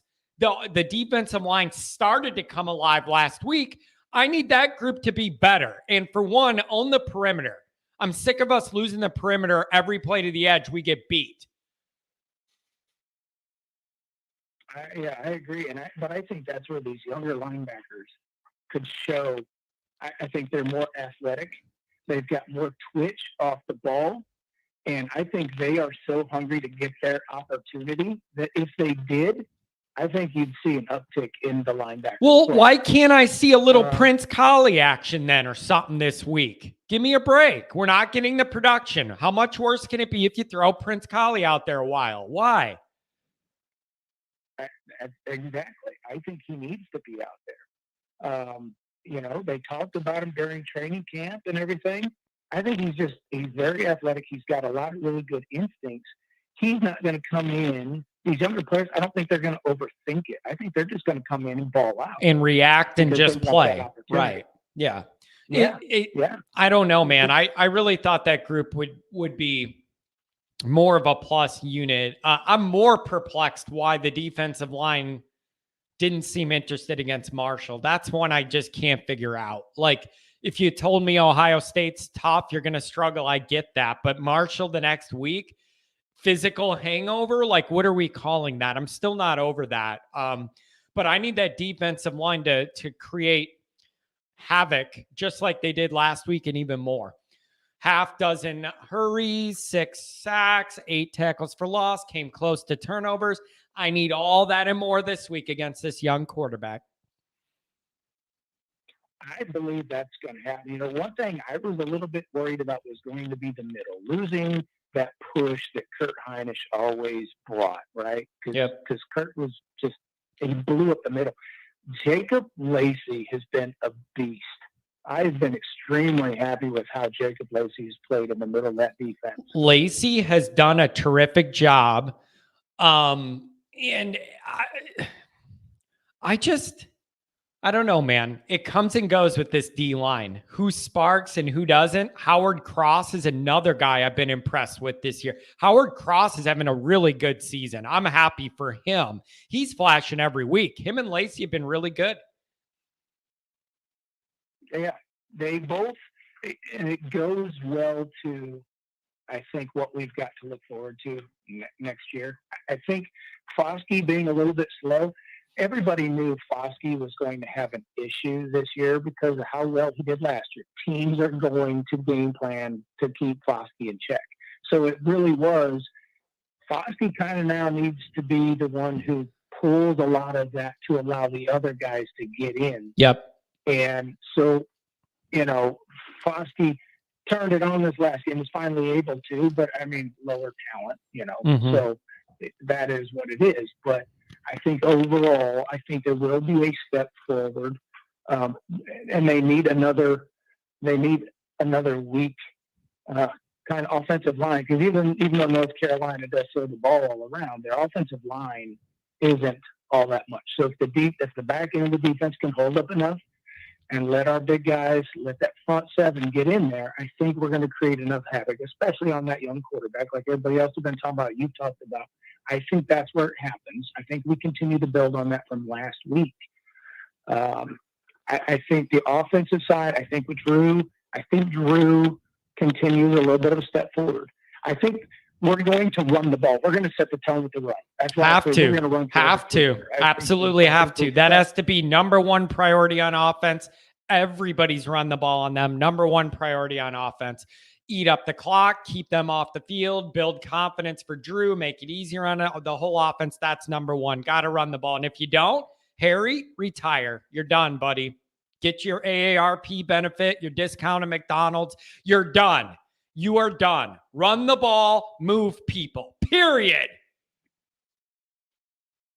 Now, do you think Harry screwed up? I fully trust Harry and his decisions based on his previous stint at Notre Dame. But do you feel that Harry screwed up moving JP out of the middle? Maybe. When you get the production or not production we've been getting, it is fair to ask all these questions. It is absolutely fair to ask any of and all these questions when you're not playing as well as you should. Period. Like, the best thing you could do to help a young, struggling quarterback is run the ball. Just run the ball. Run it for 300 yards. I need it this week. 3 spins. 300 is what I need. Well, what if I told you Pine's going to go for 250 to 275? Oh, man, it'd be music to my ears. If that actually happened, no matter how it looks, I don't care if it's screens, dump offs, whatever. I don't care. Love it. Because what that would do is build confidence. And that's one thing this offense does not have. And if they have it, it's fake. But they shouldn't have it, but they need to get some. So I would love that. If this provided an opportunity to do that, beautiful. You need it. I believe he's going to be pretty close to it. And I think that is because that run game is going to open everything up from the beginning. I think we're just going to come out, play some smash mouth right off the get. They're going to give him some short dink and dunks just to get him comfortable throwing the ball. But that's how I see this too. Into the later in the second quarter, coming out and as long as we have a great first half offensively, then coming out into the second half, I think we start seeing those 20, 25-yard passes over the middles and slants, crossing, whatever. And I think you will see, I'm going to say probably 4. He's going to go deep probably about 4 times, even if it's just to keep Carolina back. Yeah. Once they start to focus on. I would love that. I would love that, just to keep them honest and to show you're not afraid to do it. And guess what? Something good might happen from it. Like, you need to do that to get this offense to evolve and to get these defenses to where they have to worry about more than just stopping 1 or 2 little things you do. It needs to evolve. How much of that can get done tomorrow versus through the bye week period? I don't know, but we're going to find out. We're going to find out. I like your plan, though. And if Notre Dame's going to win, I think your route is exactly how I see it, too. I think, I think that's what they're realizing kind of they have to do. I think the running back room still is the strength of that offense because I don't know. Is it the receivers that are bad, or is it just the quarterback play that is bad and not a lot, or is it a combination of both? I'm a firm believer that it's a combination of both of those factors, plus the coaching, plus the development, plus the level of the recruit coming in and their preparedness to get on the field early. It is all of those things in a stew of frustration, and there's no easy way out, and there's no one quick fix. And that is the most frustrating part of the entire dynamic for me. There is no one quick fix lever to pull. It's multifaceted, and it needs to be improvements in 4, 5, or 6 little areas to get it all to add up. Hard to do. It's a big ask, but I need it. Now, let me ask you this. Let's just say it goes the other way. First half is an abomination. Woof. Offense is not doing a thing. Pine is screwing up again. What do we do? Does Angeli get a chance to come in? Here's the deal. This would be a worst case scenario. Pine would have to be injured or play absolutely horrific. However, Freeman's in a position where he knows you cannot afford to lose games.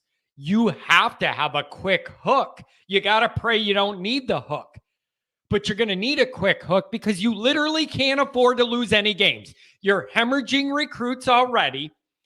You are not in the position to go, well, this is really, really bad and we're losing. Hopefully he gets better. You don't have that luxury. So number one is you need to hope you're not in that position. And number two is you might need to do it because you can't afford to lose anymore. You have no flexibility. I think it could turn into, if that does happen, I could see that being a spark like Pine was in the Wisconsin game last year. Yeah, it's a spark. Jelly is the pure passer. He is right. A pure passer. But that's a spark that causes your house to burn down, though. Like, if we get in that position, it's because Pine's so bad and he's already our second string guy. Like, I get that it's a spark, but it's also a spark that might burn the whole neighborhood down. It could be a spark that starts the fire for the rest of the year, though. Okay, but then I would ask you, but no, follow me here. I thought Angeli ran the offense a lot smoother in the blue and gold game than I'd ever seen Pine or Buckner do it at any point.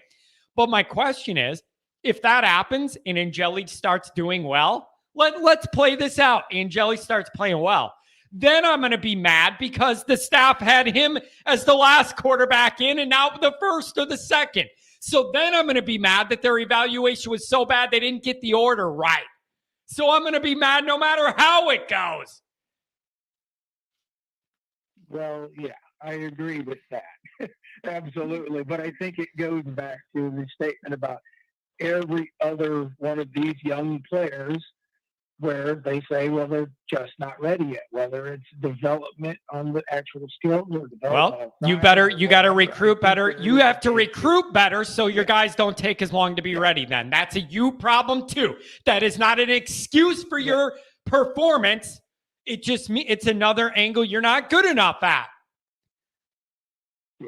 Yes. I think what they're doing is they're kind of getting set on who their guys are based on who they've had coming back and whatever production they may have had the year or 2 years before that. They're more comfortable in the system, so they're just kind of got the blinders on it. This is my guy.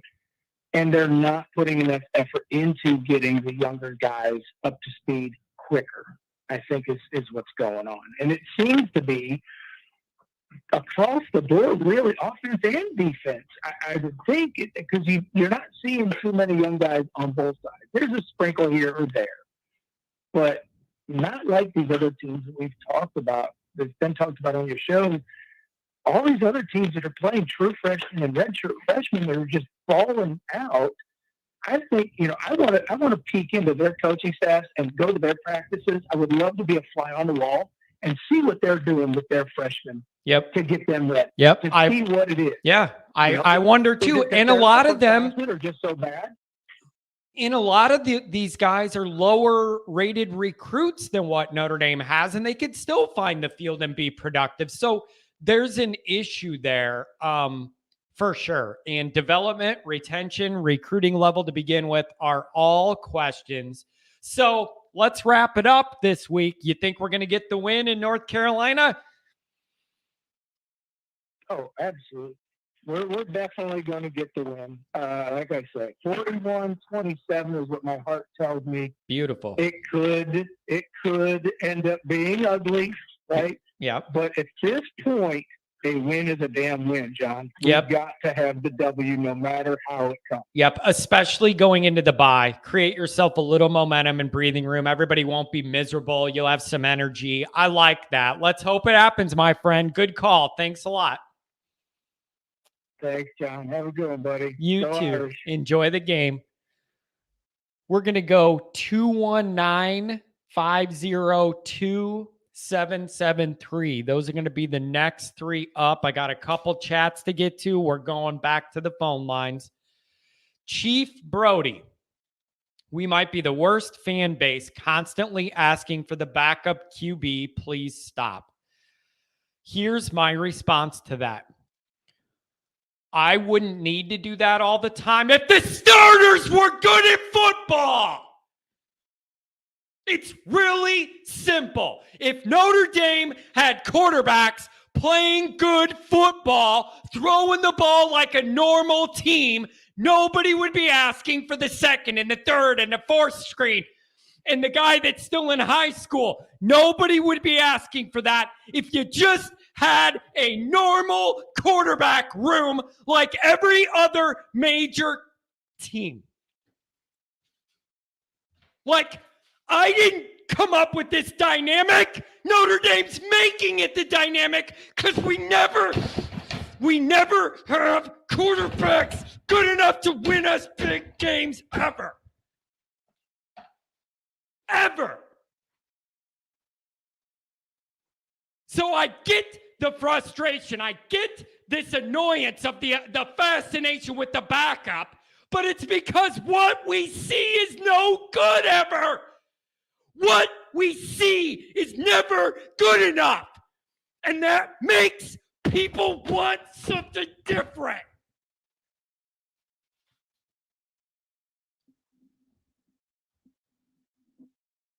How are we doing today? Happy freaking Friday.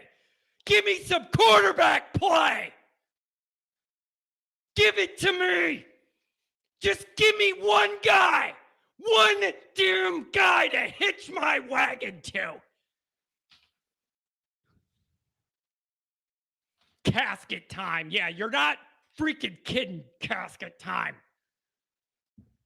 This stuff gets to me. I'm sick of asking for the backup too, but it's only because the starter's no good ever.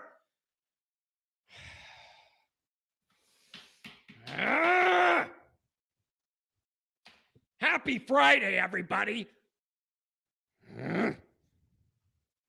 James Amodi, $4.99. Thank you. My solution to recruiting is get a bunch of big farmers from Iowa and Nebraska who can beat you up on the line. Not a bad idea.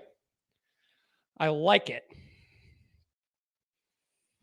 Matt Miller, wear an Apple Watch. I want to know how many calories you burn. I want to know my heart rate. Can't be in the safe zone. 219, you're on the line. Hey, John. I feel your frustration. I'm sorry, man. It just came out. What do you make of all this? I'm trying to put my desk back together. I messed up my mixer. What do you make of all this? I love the show, man. Just to let you know, man. I love the passion. My name's Adam Dowling. It's just so I mean, we've gone over and over the same problems. This offense is just so bad. Can we score enough to win? That's the question. Can we score enough? I don't know. Can Notre Dame get in the 30s this week? Let's go, baby. Score 35, 38. I mean, is that crazy? Yes. For what you've seen, isn't that crazy to ask them to score 30? That's why I'm asking. The one guy said 41, and I said, how many of those are coming from the defense? Why are we in this dynamic where it's like scoring is, we don't know what it looks like? This is messed up, dude. We've been brainwashed by Brian Kelly-ness so much that we don't even know what real offense looks like anymore. We're so far away from real offense. I don't even know what it looks like. That's how far away we are. I can't handle it. It even makes it more. It's even more frustrating when you turn on games throughout the country on Saturday evenings when you get home from the game and you see these guys, these teams that have 3-star recruits everywhere, just catching the ball, running, scoring. It's just like, why are we in this place? Something's wrong. Something isn't adding up right. I just don't. I'll never understand it, man. I don't get how being a great quarterback and wide receiver at Notre Dame isn't that appealing to more people. But I'm just a Notre Dame homer. So what do I know, man? What do you think happens tomorrow? Do we figure it out and do enough? Or is this just revert back to Marshall and we go into the bye matter than we started? if the offense can be something more than embarrassing to modern football, I think we can win because I think our defense could heat up that quarterback. I think that's that's the recipe. They're going to have to, and he's not used to it. And I just need them to apply a lot of pressure. Somebody put in the chat, hot take, we're going to have 10 sacks. That seems like a lot, but I'll take it. And then Matt Radke says a Notre Dame quarterback who's good could, make so much NIL money. That's a part of it too. Like all of these things make sense. I got two, maybe like one statement and maybe one question for you. Okay. A lot of people with recruiting talk about, what comes first, the chicken or the egg, right? Yep. And it's a problem. I think the perfect example It's a problem. is Georgia. They weren't turning it up in recruiting until they won that game at Notre Dame. And they went on that run. They got them on that run. So I truly believe you got to win a big game to get recruiting really rolling. I mean, do you think I'm wrong on that? Well, no, but that's why the chicken and the egg scenario is so tough, because you need to win those big marquee elite matchup games to garner attention from elite recruits. And you also need those elite recruits to be able to win that kind of game. So it's the ultimate chicken or the egg, and there's no easy way out except for something has to give on one end or the other. You need to rise up and get more out of the guys you do have to beat a top-level team, or you need to overcome your win-loss record and recruit elitely and do it that way. But what you can't do is spin your wheels in the middle, and that's what I'm afraid of. I'm deathly afraid of that. Right now, we're in the middle. Chicken or the egg, you're right. And then my next question is, when, I kind of forget here when Chip Long and Tommy Rees, when did Tommy start in 19? Was he the OC in 19? I think it was 2 years, right? Last year and the year before? Is that it? Okay. Maybe I'm wrong. I'm trying to remember. Or was it just last year? It might have just been last year.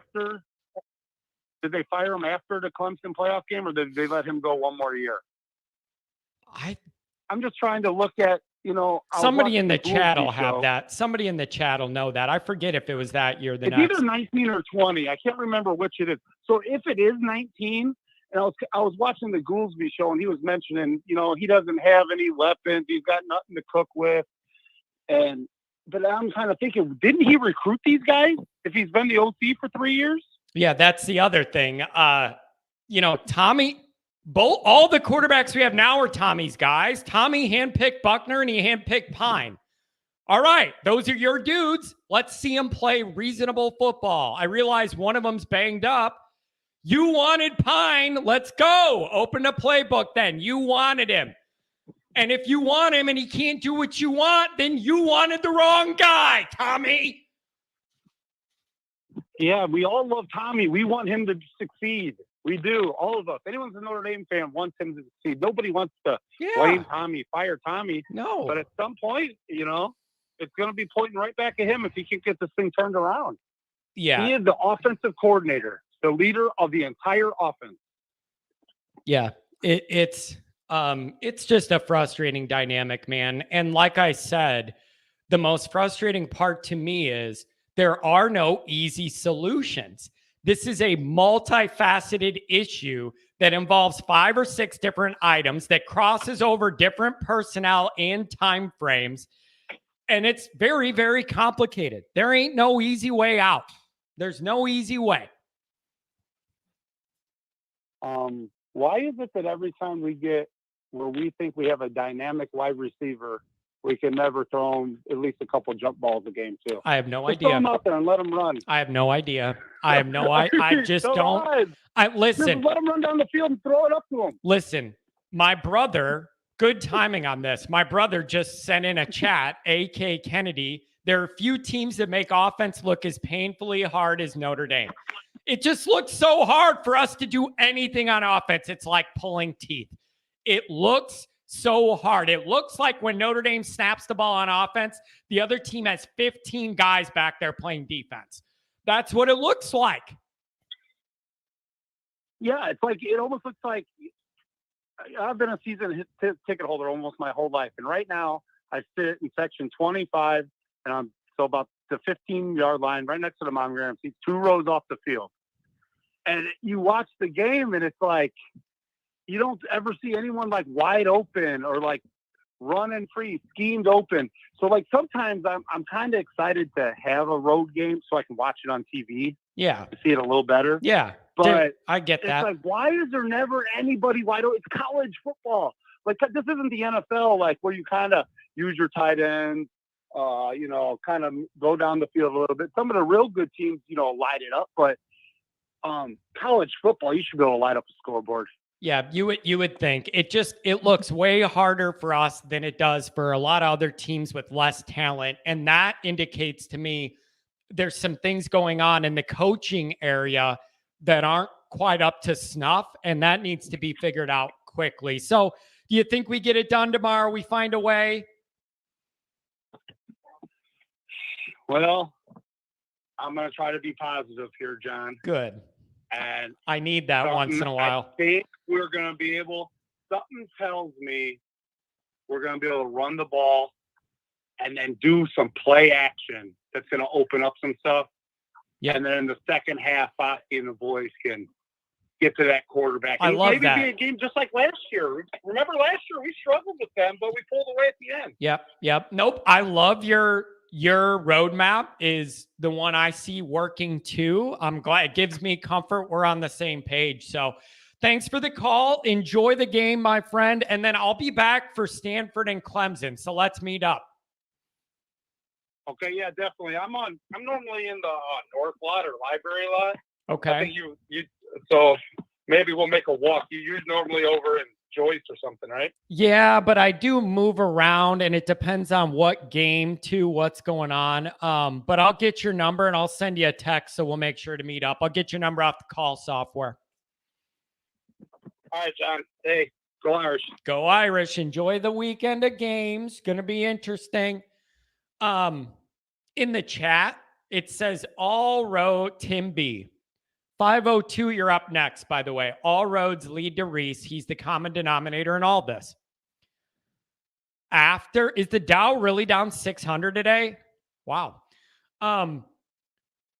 After Ohio State, I had my parents over to watch the game. They're the only ones I'll watch it with. Parents and my brother, nobody else. Like, nobody needs to see that, And my dad was walking out after Ohio State, and on the way out of the door, he just turned to me and he said, I want you to look at this offense and tell me what you think the everlasting piece is from the era before that we didn't like. And it's Reese. The offense isn't good enough. Kelly's gone now. It's Reese's baby. It is fair that when the offense isn't good, you ask Reese about some of this and why it's the way it is. All right? That's fair to ask. I want Tommy to succeed too. He's in charge of the whole offense. So when it looks bad, I'm going to question him. He's the quarterback guy now. When we don't get enough out of him, I'm questioning you. I don't give a shit. I don't care how many NFL people tell me Tommy Reese is a genius.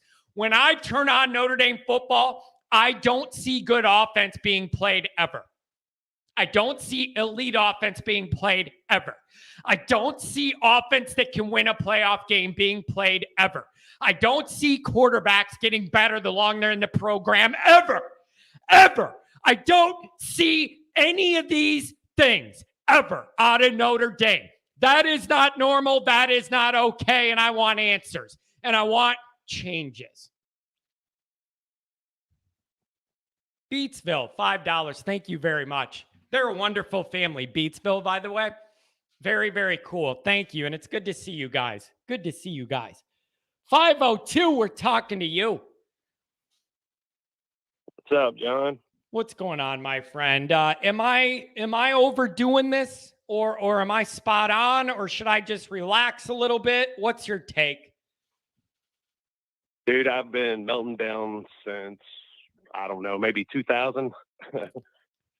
How much more do you have to melt if you've been melting down that long? You got to be pretty much fully melted by now. Well, I'm 42. I started watching in 92. So we had Jerome Bettis. You know, things were looking good. And I've been crying ever since we lost to BC in 93. Oh, that's a rough one to hang on as a pivot point. That's for sure. So you've seen I'm still here, though. We're still here for better or worse. All right. Now I like this. It's obvious you've seen a lot of Notre Dame football. You've ridden through a lot of coaching changes in and out, all the talent over the years. What do you make of where Notre Dame's at right now, and how do they move forward? I mean, other than a couple of seasons here and there, it seems like we've always been rebuilding. It's like a construction site that never gets done. Yeah, it's ultra frustrating, isn't it? And then it's like, I think I brought up, when was the last time we had a really exciting, good offense? I remember 2015's offense being really good, but the defense couldn't stop anybody. And then that kind of tanked that year. We just can't seem to get everything peak optimized at the same time, and it's hard. Right. Until Notre Dame decides that they are going to join the rest of college football and do the things it takes, recruiting, NIL, lower your standards, we're not going to compete. I've consistently said we may as well join the Ivy League. If that's where it's going to be, you can't be the top in academics and be Alabama. It don't happen. I have been saying for a very long time, I have a problem with Notre Dame always saying, the goals, championships. Kelly said it all the time. Swarbrick says it all the time. That's the goal, that's the goal, that's the goal. And sometimes I'm like, but you have to do the things it takes to make that goal realistic. And I know that they want to protect their institution, their beliefs. But like you said, you can't have all of both.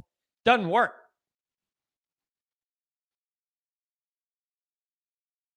No, I mean, I was talking in the chat.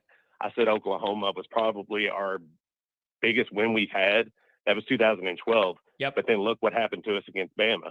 Yeah. We were exposed. There's no doubt, though. 2012 at Oklahoma, Halloween weekend, was, I think, Brian Kelly's most impressive win because it was on the road at night against a good team. Normally, Kelly loses those.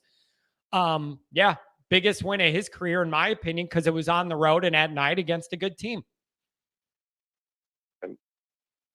What do you make of the... I didn't even watch last... Go ahead. What do you make of the recruiting frustrations?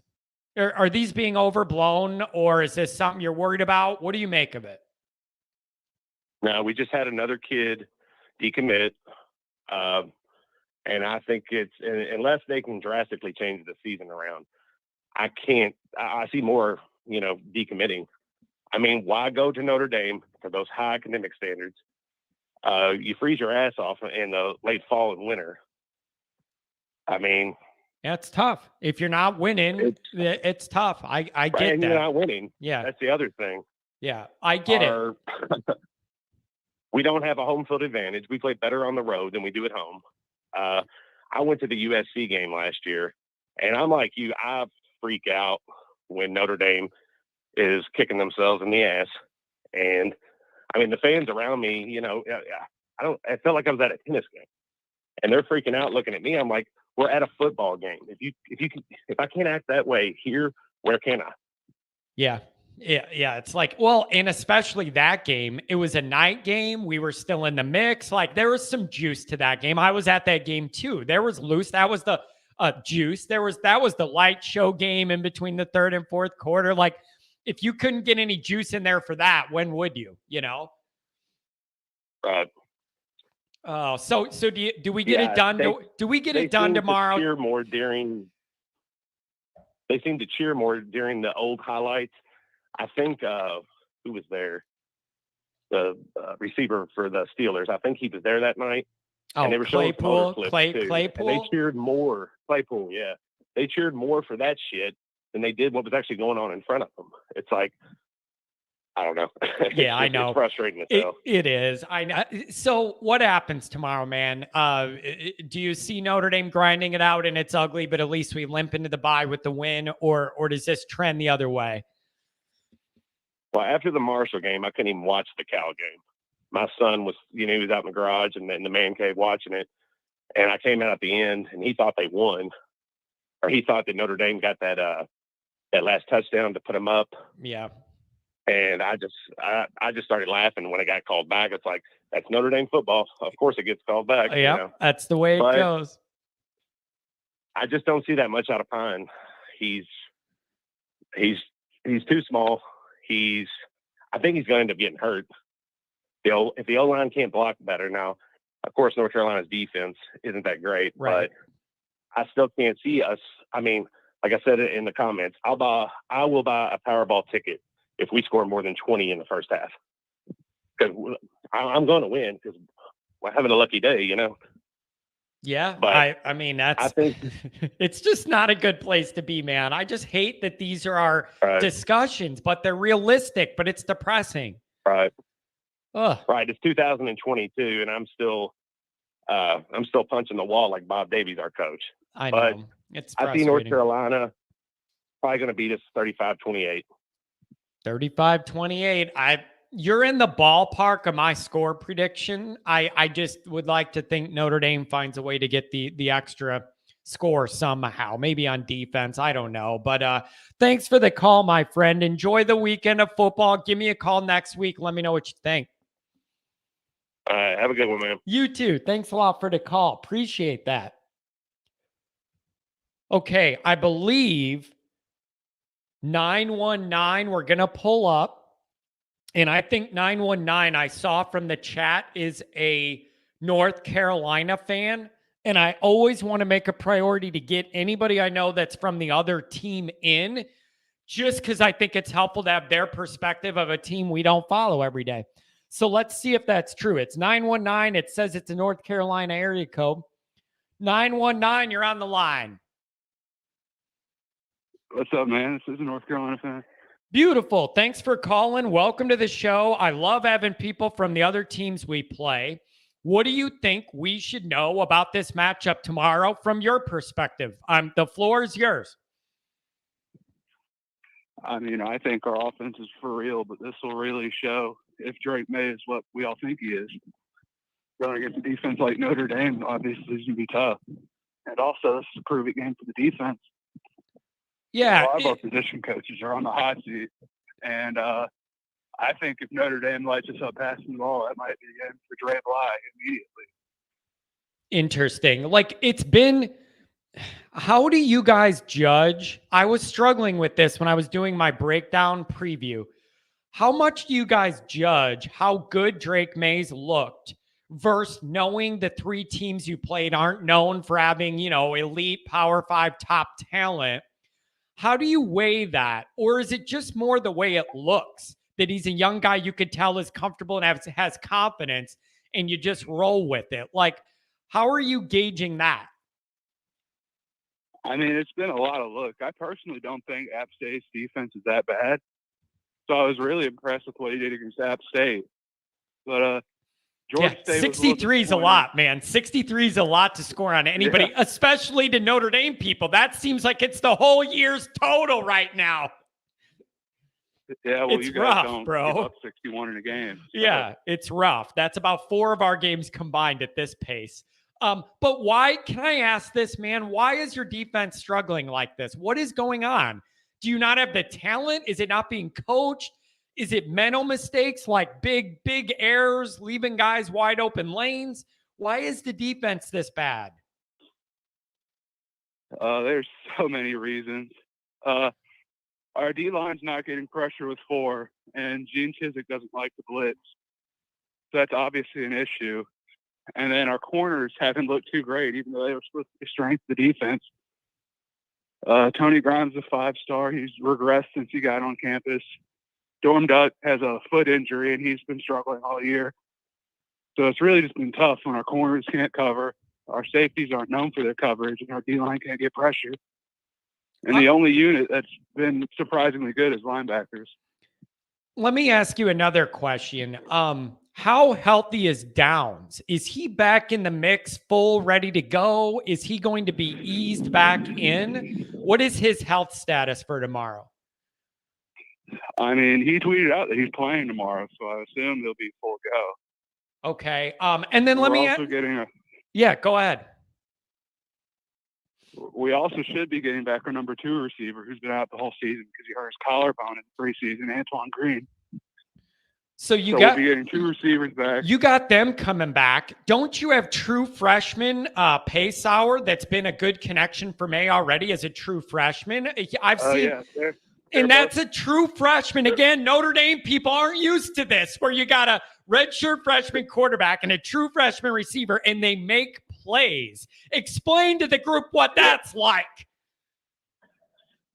Well, that's fun. Paysauer's a redshirt freshman, but I want you to understand, they're both roommates, so they're pretty good friends right now. Oh, I love that. So you got that connection. They know what each other's going to do. They have that vibe. I love that connection. Why can't Notre Dame ever have that? Ever.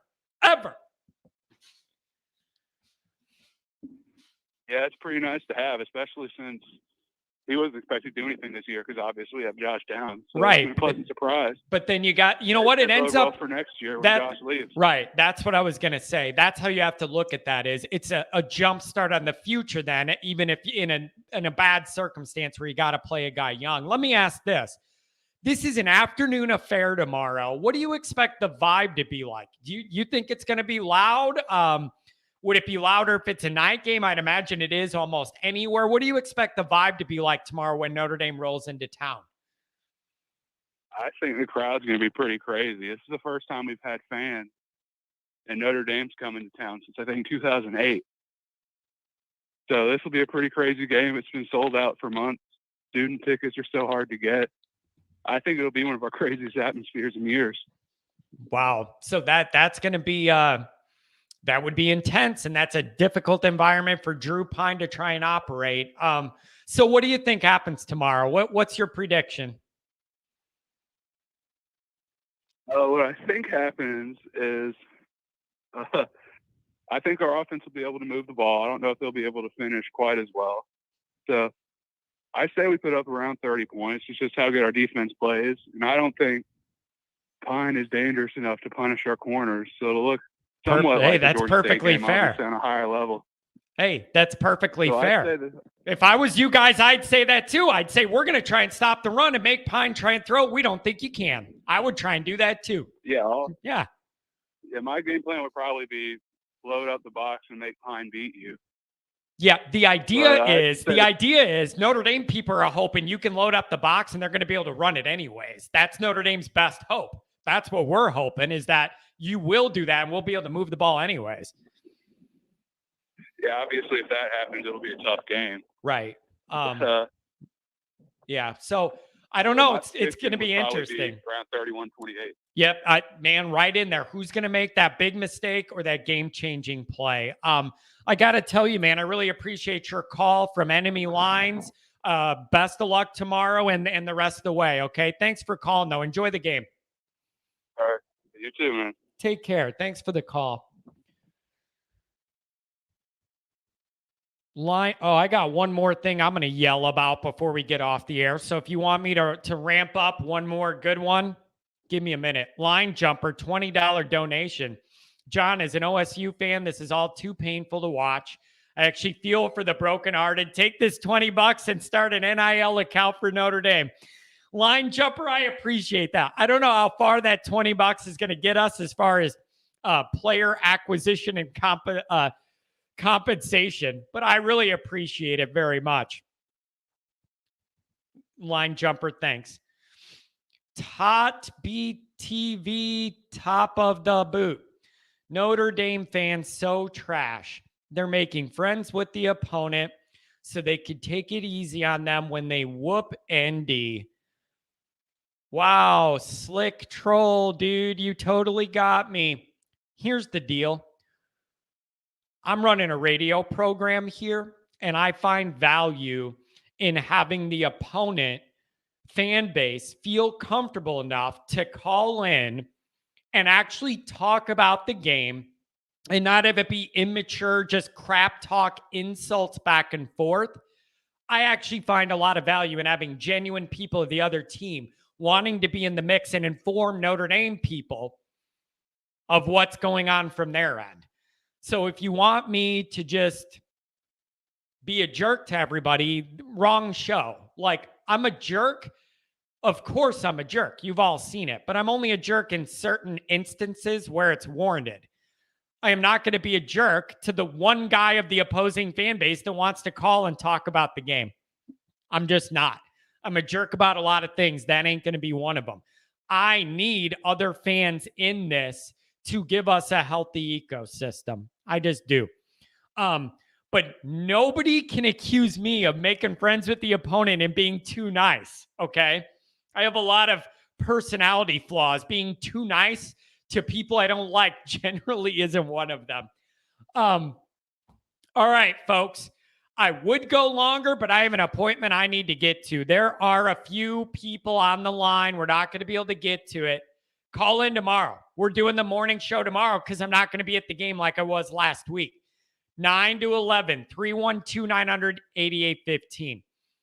I thank everybody for being here. Thank you for your chats. Thanks for the calls. Thanks for the donation. What are you talking about? No crap talk. I'm confused. You guys clown LSU and BK all month. Are you challenged? What does that have to do with people calling my show? Did Brian Kelly call? That has nothing to do with fans of the team we're playing calling. What I say about Brian Kelly. You ain't paying attention.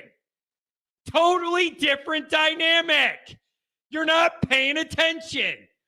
No crap talk on the phone. If Kelly calls me, I'll shit talk him.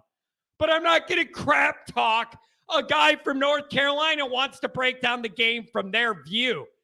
Get a freaking grip. Not the same thing. But if your goal was to raise my blood pressure at the end of the show, mission accomplished. Have a good day. I'm going to have a stroke.